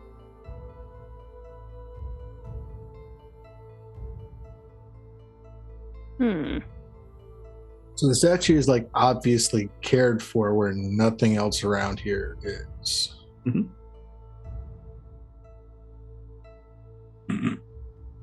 Were there stairs? Like, was it leading up? No, The it temple? it is one level. Just one level. How Two far? additional mushroom puns, shiitake happens, and these jokes are in spore taste. River, how far does this spore network of yours go? And Well, could you bring up like a 3D map of the temple like, in your mind? Oh my Show where the gosh. vault is.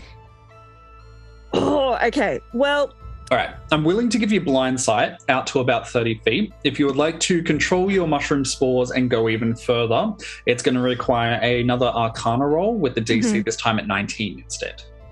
oh, okay. I might try another Arcana check. Don't forget guidance. Yes. With guidance as well. Okay. So. Oh, no.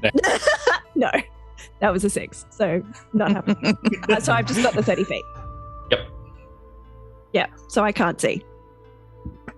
Can't see deep enough, I don't think. Now, I have to ask, okay. are you using this mushroom vision while on the shoulder of Zachery's, or are you... No, I'm down on the ground. So, the way that she's connected to the mycelium network is through her feet.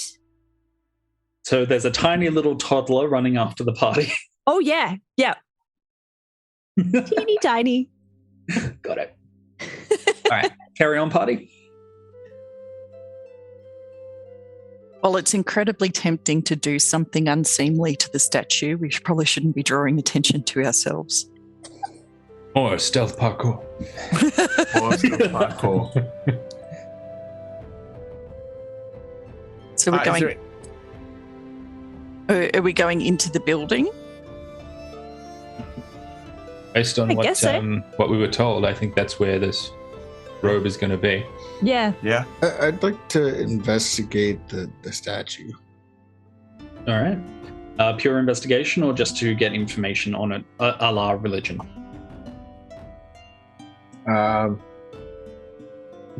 Pure investigation. Not interested in the religious thing. Is trying to figure out, like, there's something weird about this and don't want to get into the temple and turn around and face a statue with a sword raised trying to cut me. Okay, fair enough. Yeah, roll me investigation. That is a 21, and that is a nat 20. Nat 20. All right. So I will be providing you all this information then. Again, this is going to be beneficial for you in the party because I'm stupid with my 20s. As you have a look around, your various Sherlock Holmesian investigative senses begin to kick in, and you can see that the pathway that you're beginning to head along seems to have a few more, much more small spirit mazes, tinier versions compared to what it would have been in the main city. In addition to that, you can see that there seems to be a multitude of religious figures who seem to be making their prayers and contributing to the grounds outside of the temples. And as you have a look around, you can see that these figures are a mix of both priests and also druids, with the priests mostly being inside and the druids being outside. Now, even from this distance, you can see that there seems to be two fairly important figures talking directly in front of the statues, just judging by how very, very shiny their particular raiments are, even compared to those around them. The statue itself, you can only assume must be the statue of Brandor, the god of light and protection that you had been advised before. You get the impression that he must also be a god of war, just judging by the fact that he is constantly armored regardless of what's going on, and by the fact that he also has a sun currently inscribed on his shield, must also be the god of the sun and daytime. Now, it doesn't look like there is anything impeding your pathway between you and the statue. If you are going to find the irradiant regalia, then it may be a bit further into the temple, out of view. I have a follow-up question. So the Feywild kind of mirrors the material plane, right? Mm-hmm. So would there be an equivalent temple in the Feywild that we would have knowledge of to sort of get like an idea of if the robes were going to be somewhere, like this is where like the inner sepulchre or the vault would be in the temple in the Feywild? It would be equivalent here on the material. That is a very good question. All right, so the what is your passive history? Passive history is going to be 11. 11. All right. So from an immediate knowledge, you are able to do the comparison of the realm of spirits and compare it to the mundane plane that you're currently on. Now, it seems that the palace that you were originally called into seems to be the equivalent of the city that you have just gone through. Judging by general proximity, it looks like you are currently heading towards, or at least in the same direction as the original gate that you have gone through. But it seems like, by comparison, this one would have been underground in the realm of spirits. So you know that it's kind of going along the, is it the y-axis? Up and down. Sure. Oh, z-axis. All right. Yeah, I didn't do well with maths. Pretty sure it is. Yes, so pretty much you are able, that it is familiar, but it would have been under the original gate that you originally went through. Tammie, you are currently muted. Eyes up that way, X is the flat. So I did have it right. Yeah. Depends on where you're standing. Or if you're in space. Is there anything blocking the entry to the temple, like a step? There is not. It's still flat. Then I'm walking in. All right. I'm actually hopping in, but I'm kind of hopping the and walking spirit in mazes. Okay. to see what's inside, just through the doorway,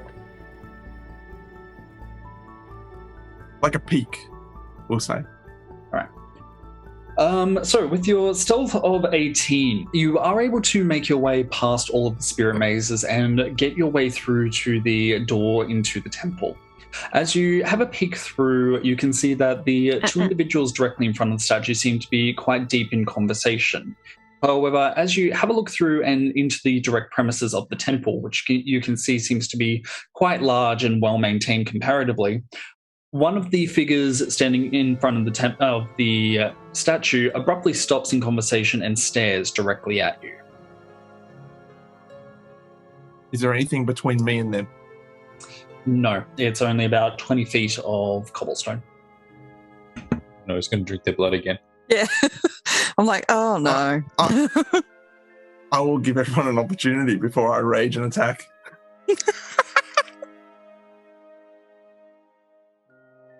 All right. Well, what would everyone else like to do before? We don't know what's going on. I'm going to scoop the bunny.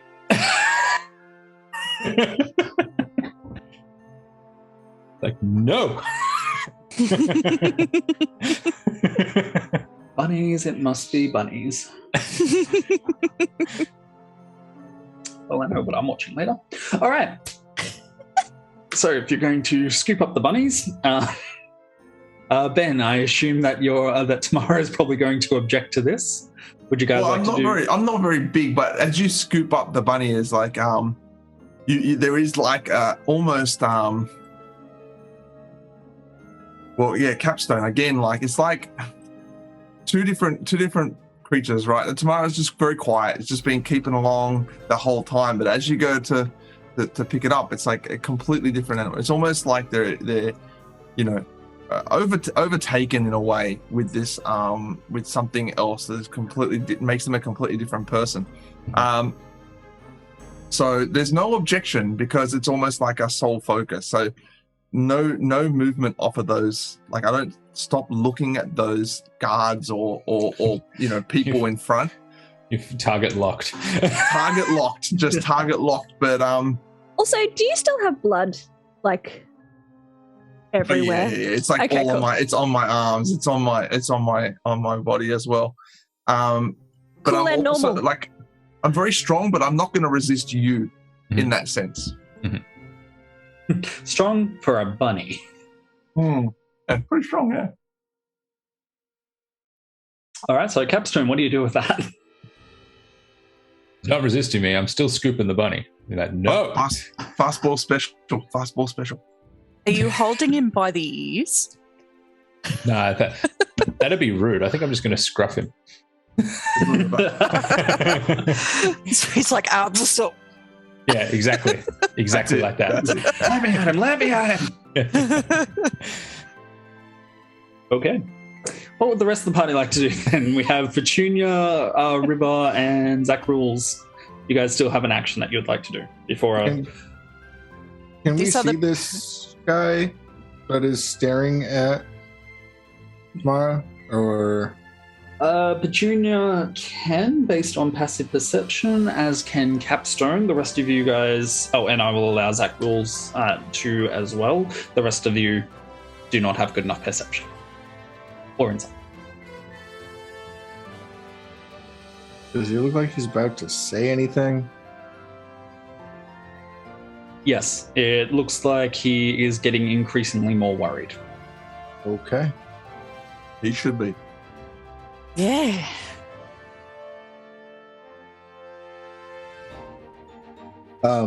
With a passive insight of 15, is this a flight or a fight reaction that he appears to be having? It appears to be more fight than flight. Gotcha. Okay. Part of me's like, oh, I could spend a spell slot, and then part of me's like, oh, I need to save it in case wild magic surges unbalance this thing. Would our viewers do that? I mean, they've been very quiet with wild magic surges recently. I don't know. Since the break, they've all trailed off. Is that because they're waiting for the final battle? That's not a challenge. No. Oh. Yeah. Did you see- Oh. we had some things come through? Whoa! Wabberjack Wagon, 2 re-rolls for each player. Mate, that's amazing. It's huge. Just as if to Woo. immediately prove us wrong. Now we Oh must my get into goodness. combat. Surely we must get into combat. Yeah. Let the bunny go. Let that bunny Oh, go. Don't worry. If this situation goes south, I got something I could do with the bunny. No. Oh, Does a bunny So, count as a projectile weapon? How far is this person from Tamara and Capstone? 20 feet? Oh, and deck of many things. Oof. Oh, who's going to draw that Oh. one? Who's drawing that one, Wabberjack? I had my deck off to the side just in case. no. Yeah, I think it should be you because you've had such luck so far with Void and Dungeon. And Yeah, that'll work. Okay. Yeah. Well, I have the list up, so NVDCM, hit me up with the deck of many things. All right, let's give it a little shuffle. Oh, and it Here looks goes. like we have just also gone over the threshold, and we have another giveaway. Nice. Woohoo! Here goes nothing. Oh, nice. I have drawn the Ruin card. Ruin. That sounds excellent. Yeah. This card. Yeah, we're at like we just did a Ruins. It's fine. Just go back there. Ruin. All Do I forms get- of wealth that you carry or own other than magic items are lost to you. Portable property vanishes. Businesses, buildings, and land you own are lost in a way that alters reality at least. Any documentation that proves you should own something lost to this card also disappears. Oh no, my corporation. Oh no, my horse. What about the clothes? What about the clothes? I mean, you Am don't I have naked again? documentation for owning clothes, so it's not something that you can lose the documentation for. That's true. That's Yeah. true. That's true. But my fishing hut, All right. My summer home. I feel like that one isn't really going to impact, so let's say redraw. redraw. Redraw. Okay. Yeah, my Fair carrot enough. patch is okay. You can regrow that. Oh no. The Fool It's, card. Ooh. The Fool. Fool. All right. The Fool. You lose 10,000 XP. Discard this card and draw from the deck again, counting both draws as your declared. So draw a third time, Yeah. Okay. and apparently you're going down to level 1. Nice. I'll make that change on the character sheet. Dude, we're all afterwards. level 1. The next card is the Talons card. Oh, is that even on the list? Oh, no. Yeah, that's not on the list of on D&D Beyond. Wait, so are we all level 1 now? Hang on, let me pull this up. No. Okay. I've got a wait, roll here it is. 21 Found it. here. Yep. Yeah. Don't Okay, you worry. got it. I'm just herping my derp over here. No worries. Talons. Every magic item you wear or carry is lost to you. These items can be recovered in the treasury of the monastery. Oh. Well, we haven't actually talked about this magic item, but River has a psionic canvas, like a selfie camera. So that's gone. Oh, no. Oh. It's Oh, it's just NVCDM. Just Yeah. me. Just me. Oh, okay. Cool. I get to keep my selfie camera now. So I'm level. So just to recap, so I can just make some quick changes to this character sheet. I am level 1. Yep. And I have lost my one and only magic item. Yep. Sweet. Okay. let me just plug all that in real quick. I'll be right back. Roleplay amongst yourselves. At least you're not naked anymore. That's true. Yeah. so I will cast silence so that the end of the radius is where the person is standing, and the 20 feet of the radius is the space between him and Tamira. Yep. Tamira is just outside of it. Alrighty. And anything from River? Joe? I don't have a subclass anymore. Oh no. Oh. I don't think so. Not yet. All right. Okay, so Petunia's thing will be to cast Bless. And I will include Capstone to try and help him now that he's level Oh, 1. I'm going to need. And I will go Tamara and... Now, I would know from experience that the Minotaur's probably more combat-y than River, or is River more combat-y? She's kind of halfway between combat-y and Healy. Okay, Having seen what the bunny does, I think we know what the answer is. Yeah, yeah. So Capstone, and I'll go River because I know River's got sight issues at the moment, and Tamara. Okay. So all three of you have Bless on. Perfect. What does that mean? You get to add a D4 to your attack rolls. Awesome. Attacks and saves, right? Saves Yep. and... Yep. Cool. All right, Same. guys, giveaway ends in 1 minute. Don't forget to type bunny in the chat to go in the draw. Bunny! And NVCDM, Medley Rose recommends you have to use your owl as strategic clothing as the way this is going. Gerald. All right. So, in that case, everybody, please roll into initiative. Oh, yeah, let's go. 11. 7. 4. 6. I have advantage on it, and I still only got a 7. Oh, wow. However, Wow. I can say that when you use the Jasper's digital dice and you roll a 1, like this bird comes out. Phoenix. Ah!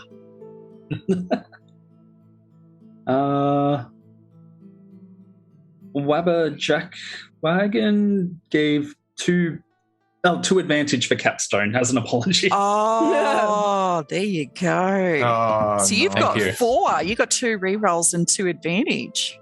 Nice. I will And you're need them. blessed. Medley I'm Rose, going to need all this. I Yeah. believe, has won the giveaway. So Oh, congratulations, woo. Medley Rose. It's because of the suggestion of using the tiny owl as clothing. May Gerald the tiny owl be with you. Gerald. Now, guys, I'm honestly disappointed with you all because the highest roll you got from among the party was an 11. Wow. Does that? Oh, yes. Yeah. Okay, cool. So that just means more thinking time. Apparently. Okay, give me a quick More sec. planning. Oh, no, apparently I am also keeping up that habit with a 4 for one of my enemies. And what about the other one? Let's find out. The rolls are relative. It's the slowest combat ever. Who gets a 14? Okay. All right, so round 1 shall begin with my person. Moving on to River. Then who has the highest dex between Petunia and Zach rules? Probably Zach. 16, yeah. Yeah. Mine's only 14. Okay. Zach.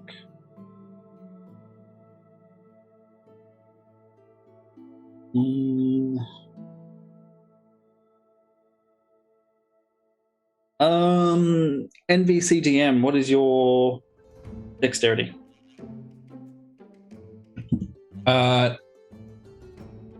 15, so +2. Okay, you win. All right. We begin in that case with my side. Two budgie smugglers fit now. I mean, maybe. Okay, so with their attention drawn to Tamara, the individual who is looking at you abruptly gives a yell in the common language. And this one seems to be a bit of a code phrase, as everyone in the immediate area who seems to be of a minor rank just abruptly begins to flee out. Oh, and we add a monster. Okay. Oh, no. Oh, dear. Wait, just to clarify, isn't that within the realm of the silence that I cast? Sorry? Oh, the yelling. Did you say that they were at the edge of that? So if it's a 20 foot radius, they would have to step out backwards to be out of the radius. Oh, okay. So that's what you meant. All right. Yes. So in that case, he yells, and when he's silent, he discovers that, and he quickly dodges to the side and to try and get out of the radius in order to do so, and successfully tips everyone off. All right. So add a monster. Is this just any monster, or is there something we're rolling, or is the damn dirty ape the request? No, I think it's DM's discretion for the animal monster. The person granting the reward says listed their name as You Damn Dirty Ape. Got it. This is up there with the deck of many things, so it's probably going to have to be a good one. Gonna have to be a good one, yeah. It is, right? It's very much up there with that. Mm-hmm. It's a Baylor. There's no option like nuclear option, just summons a Tarrasque. Yeah. Let's How start many that again. Tarrasque can we get in one game, people? We've been over this. The first game we did all consider just taking a scroll of summon Tarrasque. It would have been 6 Tarrasques. What do we do? Ellaby, I won't lie, I am very tempted to honestly do that. Ellaby is recommending purple sheep. It's got Tarrasque stats.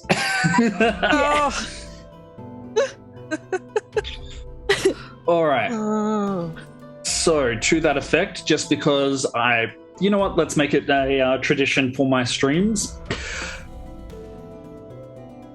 An immense flock of apparently purple-colored sheep begins to fill up the temple around you guys.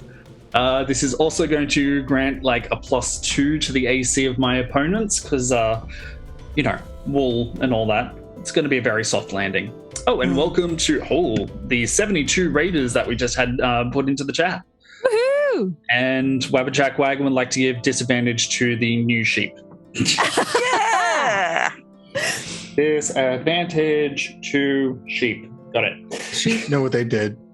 Mm-hmm. So River's just kind of like standing in the middle of the group at the moment with her hands out like this, and she just kind of goes, "Guys, I don't know if my mycelium sensors are out, but did a whole bunch of sheep just flood into the temple?" Yeah, that's what happened. Mm-hmm. Great. I can't hear anything you're saying, but there's a whole heap of sheep that just came out of nowhere. Mm-hmm. All right.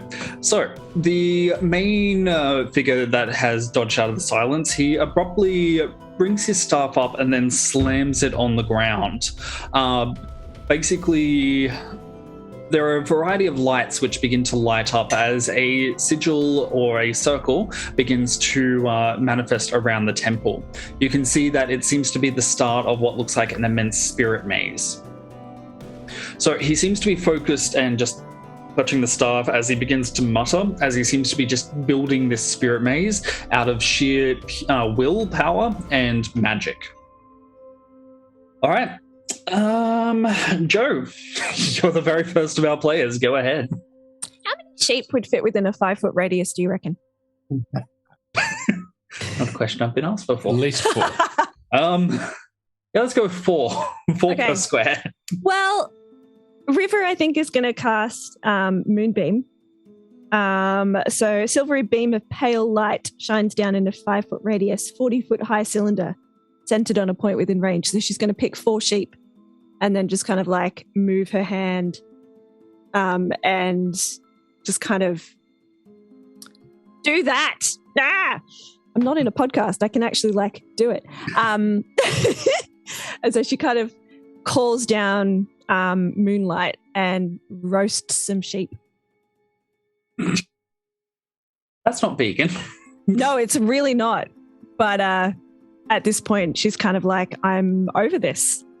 Fair enough. Yeah. Right, as you move the moonbeam across and burn away the sheep, you hear many panicked blah for every sheep which is consumed by your magic. There is a distinct smell of mutton now filling the air. Oh. All right, is that it for your turn? Yep. All right. On to Zach. I'm horrified at myself. I'm going to use a bonus action to cast Hunter's Mark on the guy who is casting a spell. Mhm. And then I'm going to shoot him with an arrow. All right.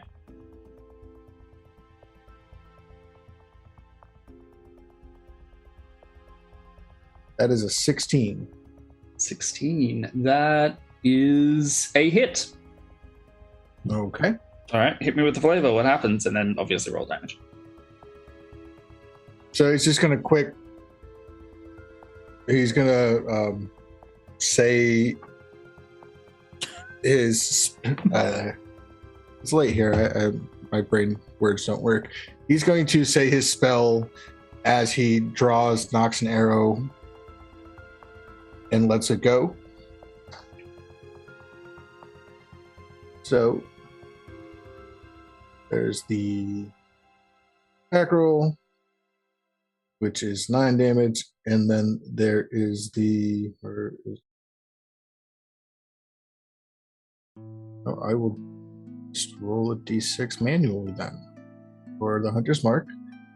And I'm going to use Dreadful Strikes. When you hit a creature with a weapon, you can deal an extra 1d4 psychic damage to the target, which can only take this extra damage once per turn. Okay. So that is a total of 11 of piercing and then 4 psychic. Okay. The 15 damage total. All right. You quickly string up the bow and let loose. It gives a almost mournful howl as the arrow splits the air and speeds across and hits the Archdruid. He gives a shuddered gasp and reels back. Let's see if he can make his concentration check. He can! Okay.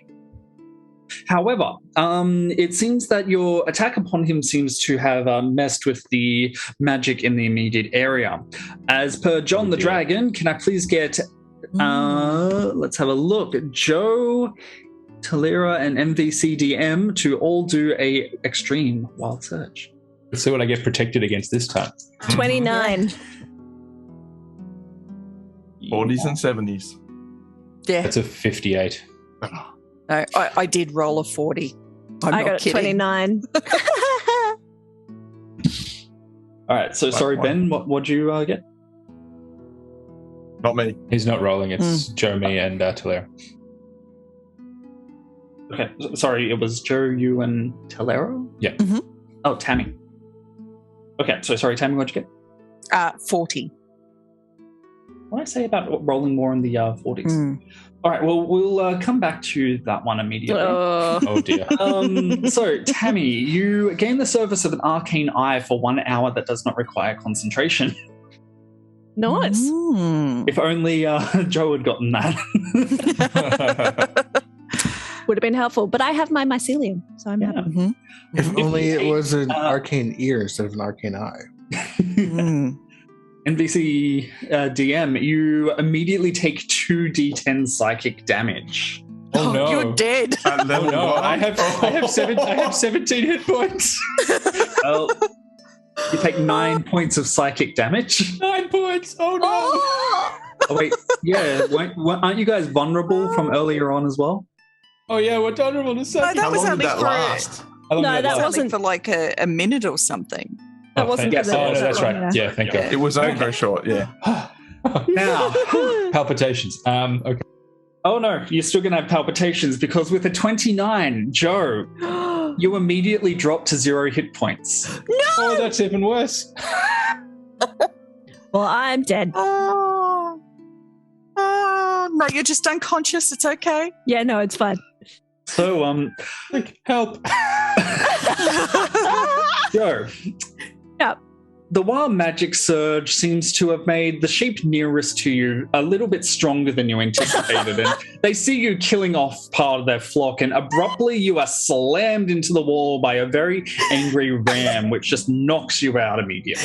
As she gets knocked out, she goes, I deserve it. All right. This is the universe telling me things. Okay, I think that's done. Did you have anything for your turn, Zachery? That's everything that I have. All right, Tammie. Okay. I have Bless going. How far away is the person casting the spell now that they've moved out of the silent circle? Not too far, only about 30 feet away now. Okay. So I'm going to cast Spiritual Weapon at second level. So then it can try and smack him, and it's actually going to look like a larger fox, but what we all picture to be a fox. So, on 4 legs, etc., instead of the humanoid version that she was. Yep. And I rolled a 19 for it to hit. That is definitely a hit. A Kitsune summoning a fox. Groundbreaking. I know. Funny that.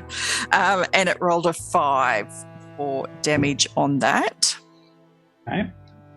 And then I will go for a Toll the Dead. And he's... Oh, so a wisdom save from you, DC 14. Frankly, I'm probably just going to assume I fail because I currently have 3 disadvantages built up. Let's have a look. Nope, that is the wrong chat. Oops. Guys, now you know the wisdom save.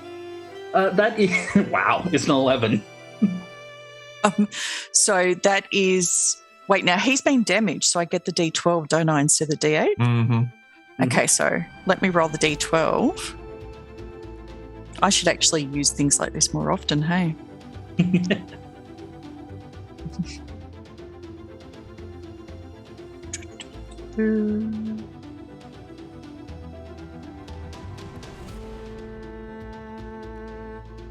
Oh, I just did D8 again. Sorry, everyone in chat. Oh, This is why we can't have nice things. No, yeah, that's right.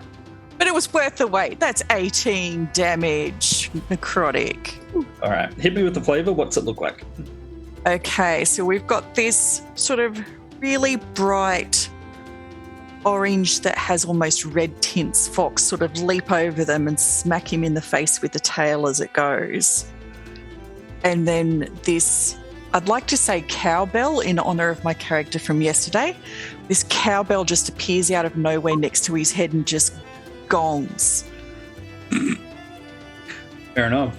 All right, so he again reels under the impact of this attack and attempts to maintain concentration once more, but unfortunately it looks like you have been successful in disrupting his concentration, and abruptly the spirit maze that he's attempting to erect around the temple fails. Alrighty. Okay. So, anything else for your turn, Tammie? No, but I'm pretty sure even if he believed I was the other person with the Deception 14, he probably doesn't now. Probably not. No. No. All right. Ben, your turn. okay. Am I still being held by Capstone? Yes, but I'm significantly weaker than I was previously. Yes, you Or are. Would Capstone have dropped him when he got the psychic damage? It's entirely possible, yes. If I am free of Capstone's scruffy hold, then I would love to hop forward very aggressively. Now, the one who was looking at me initially when I walked in, is that the one casting or the one who still hasn't had a turn yet? It's the one casting. The one casting. Then I'm making beeline to the one casting. If that is okay with the DM. You may. What if you can avoid sheep? Roll for sheep. Roll for sheep. What's wrong? What would you like me to roll for sheep? Do a dex save. Let's see how gracefully you can avoid sheep. 15? Oh, plus? You have no 1d4? problem avoiding the sheep. Okay, all right. So I'm going to hop very quickly because my movement speed is 45 feet. So I'm going to hop very, very quickly over as I rage and recklessly attack this this person casting. So as I start to rage, well, I'm already basically raged, but what you see is this like huge, long, taloned, clawed bunny with fangs, you know, basically shaking, like he's just like hopping at this creature, and I'm going to make many, many attacks. So I'm going to attack with claws. Mm-hmm. It's a 19 plus. I get bless on attack rolls. I don't know, but I'm sure it hits. Definitely a hit. Okay, he's going to take 8 points of slashing damage. Is he still alive? He is still alive. Okay, I'm going to take another claw attack. 24 to hit. Definitely a hit. Actually, he doesn't take 8 points of damage. He takes 10 because I get the +2 for raging. Yep. That's another 8 points of damage. Mm-hmm. Still alive. Okay. I'm going to make my third Path of the Beast attack using claws. All right. It's going to be... Hang on a second. Give me 16 to hit. Is that a hit? Is a hit. I was going to say, don't forget your D4 for bless. Yep. I made that. That's 7 points. And I just have to really quickly look this up. And now I'm going to make a bonus action. This is where I get confused with this because I haven't done this in a while. A bonus action, 2-weapon fighting. To make more attacks, that's going to be 19 plus 1d4 to hit. Hit. That's going to be another 10 points of slashing damage. And for everyone at the table, because I'm not good at using melee normally, do I get two bonus? I don't get the bonus action 2 attacks. I just get the 1 attack, right, with dual wielding. That's what I thought. Right. So that should be it. It should be 3 attacks plus the 2 weapons, so it should be 4 attacks, all hit. Yep. For lots of damage. So before we I'm jump, just like, Do you have the this. dual wield? Do you have the dual wield specialty? yes. Okay. Yes. okay.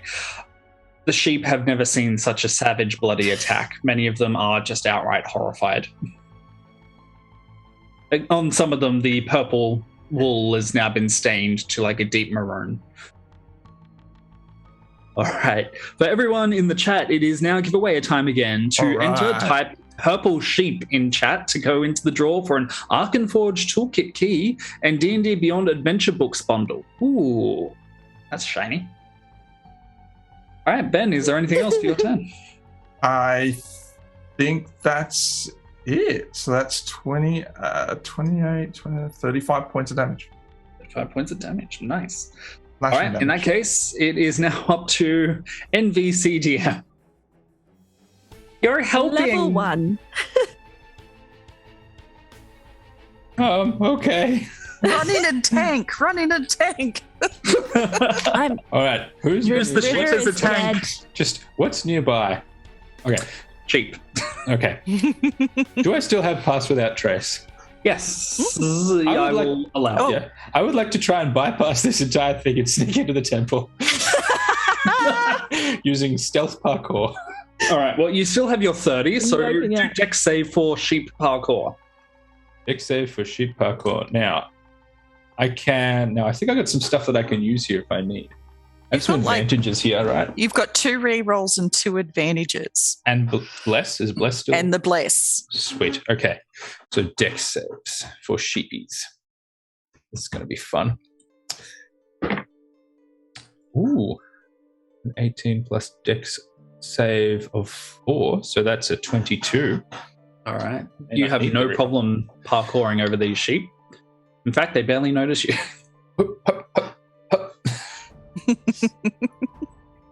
Parkour. Alrighty. But can I get to the temple? Yes, you are able to enter now into the temple. Give me a quick Nice. sec. I'm also going to be... Oops. Huh. Yeah, apparently I had you guys on the wrong picture all day, I think. Nope. Okay, I have no idea. Anyway, so you're able to get deeper into the temple, and behind all the sheep and the statues and all that, you can see that the temple seems to continue on with the open layout that it has been up to this point. Now, in addition to that, you are able to see that it looks like in the back there seems to be a relic upon an altar. Mm-hmm. This relic in particular seems to be a small, a chain shirt made out of what looks like golden chain links. It has various small symbols of worship around it. Okay. Does this look like the thing we've been sent to get? Well, you weren't really given a description aside from it being called the Irradiant Regalia. So, looks pretty irradiant. Your call. Are there any of the mazes around spirit mazes around this altar that need to be avoided? Between the sheep and your passive perception, you cannot see any. Okay. I would like to clarify the sheep are not making a spirit maze. Nice. Good. All right. Stealth parkour, don't fail me now. I'm going to try and do a cheeky so I don't know how familiar everyone is, but sheepdogs do when they get up on top of the sheep in a run. I'm going to try and do that and just through a series of incredibly flamboyant backflips, just kind of flip backwards, grab the regalia, and then try and parkour back out of it. Perfect. All right, well, with your stealth from before, which is a 30, because I'm still being very generous, yes, you are going to be able to pick up what you assume is the regalia and land pretty much with a 10 out of 10 perfect somersault. Nice. All right. Anything else for your turn? No, I think grabbing that is sufficient. All right. So the other confused individual here, who is very, very surprised by the amount of sheep that are surrounding you, is a powerful war priest who, upon looking around and seeing what's going on, is understandably exceptionally confused. But the war priest pulls out the holy symbol of Brandur, and which at this point, I should say, is a holy symbol attached to a maul, and begins to wade into battle, meeting, I'm going to say, Petunia. Mm. All right, so Petunia. Let's see how good your AC is. All right, with one swing of the maul is a nat 20. Yep, okay, that's a hit. Oh, but you've got disadvantage still. Oh, Good point. Good call. That is a 23. Still not a nat though, so that's That is very true. All right, so 23. And then on the swing back, they are likewise going to be making a secondary attack. That is a D0. That would not help. I'm assuming that a 10 is not going to hit you. No. All right. And lastly, can I get you to make a wisdom saving throw? Okay. And I'm now out of disadvantages. Yes. Okay, I'm going to use one of my rerolls.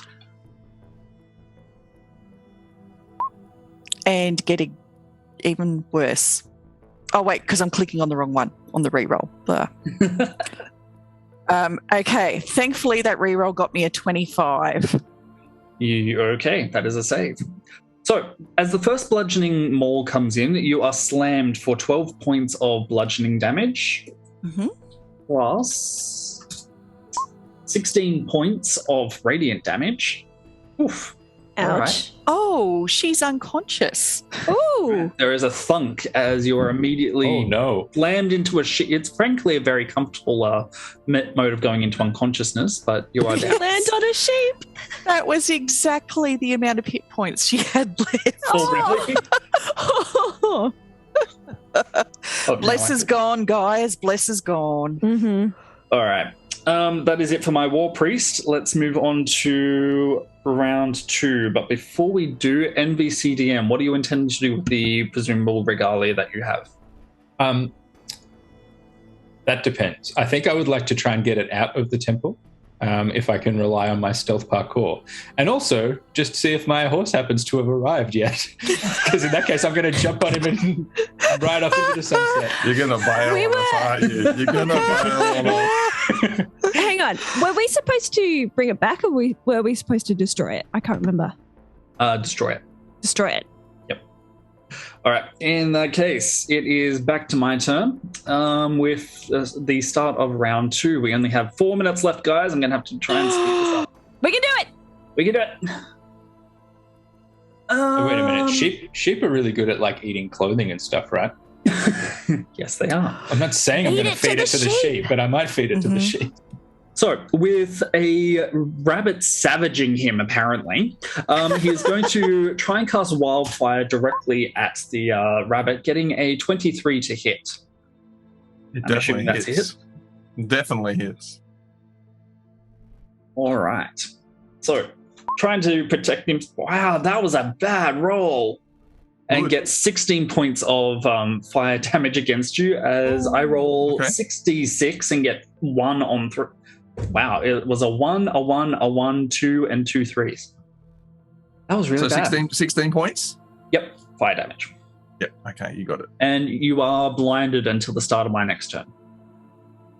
And blinded, ooh. A lot of status effects this session. All right, Joe, you're up. I gotta roll a death save. Yep. Because your cleric didn't heal you, thinking she had some time. That's a natural 20! Hey! All right, 2 successes. Oh, is that what that means? Yep, you get 2 successes. Okay. All right, Zach, you're up. I am going to take aim at the gentleman casting spells. Okay. Which one? The cleric had a weapon. Yep. The druid is the one casting spells, right? Yep. Yeah, that one. Okay. And that's a nat 20. All right. Oh. Honestly, with a nat 20, I am inclined to let you just automatically defeat this person if you're inclined. I am inclined. All right. To just plucks an arrow right through him. All right. There is a shunk, and you're not entirely sure what's going on over there, Tamara, but the body under you abruptly stops moving. All right. Now, because we have 1 minute left, I'm going to have to fast forward this. So, NVCDM, your Phantom Steed is nearby. All you need to do now is pass a dex save. If you can get out and onto the steed, you can ride off and then destroy that regalia at your heart's content, leaving all your companions behind to deal with themselves. Could I also just feed it to the sheep? Yep, sure, I'll allow it. I think I'm going to feed it to the sheep. I feel like they'd like this. Looks like some pretty tasty regalia. Hit me with animal handling. At advantage, because sheep will eat anything. Excellent. At advantage. First roll was a 3. That's bad. Second roll was a 9. I'm going to use one of my re-rolls. Yes. Yeah. With one of the advantages I was given. I'm going to use my last re-roll because they're all really bad. Go! That's a natural 20! Yes! The sheep is capable of apparently consuming this chainmail regalia. Magic crackles around the sheep's jaw somehow as it slowly intakes this regalia, but directly around you guys, there is an overwhelming sense of magic. If the previous ones were a whirlpool, this is just an outright tidal wave. Now, as the regalia is slowly destroyed, there is a sudden crack, and directly in front of you, the cliff face shatters off, revealing what looks like an immense large gate, the twin of the one that you guys originally went through. This one abruptly powers up with what looks like a large portal. Congratulations, guys. You have re-established contact between the mundane plane and the realm of the spirits. Hooray! Yeah! Achieved by a level 1 character and some sheep. Yes. Let's herd them all back through the gate. These are our sheep. No. Yeah. No. Murder Bunny just goes wild. These sheep are just getting shredded. There's no stopping. All right. So I apologize that we had to kind of shortcut that. I do have an image here, which I don't think is actually going over of like the gate being open, but oh well. So, congratulations, guys. That's the session. So, very well done of handling all the randomness as well.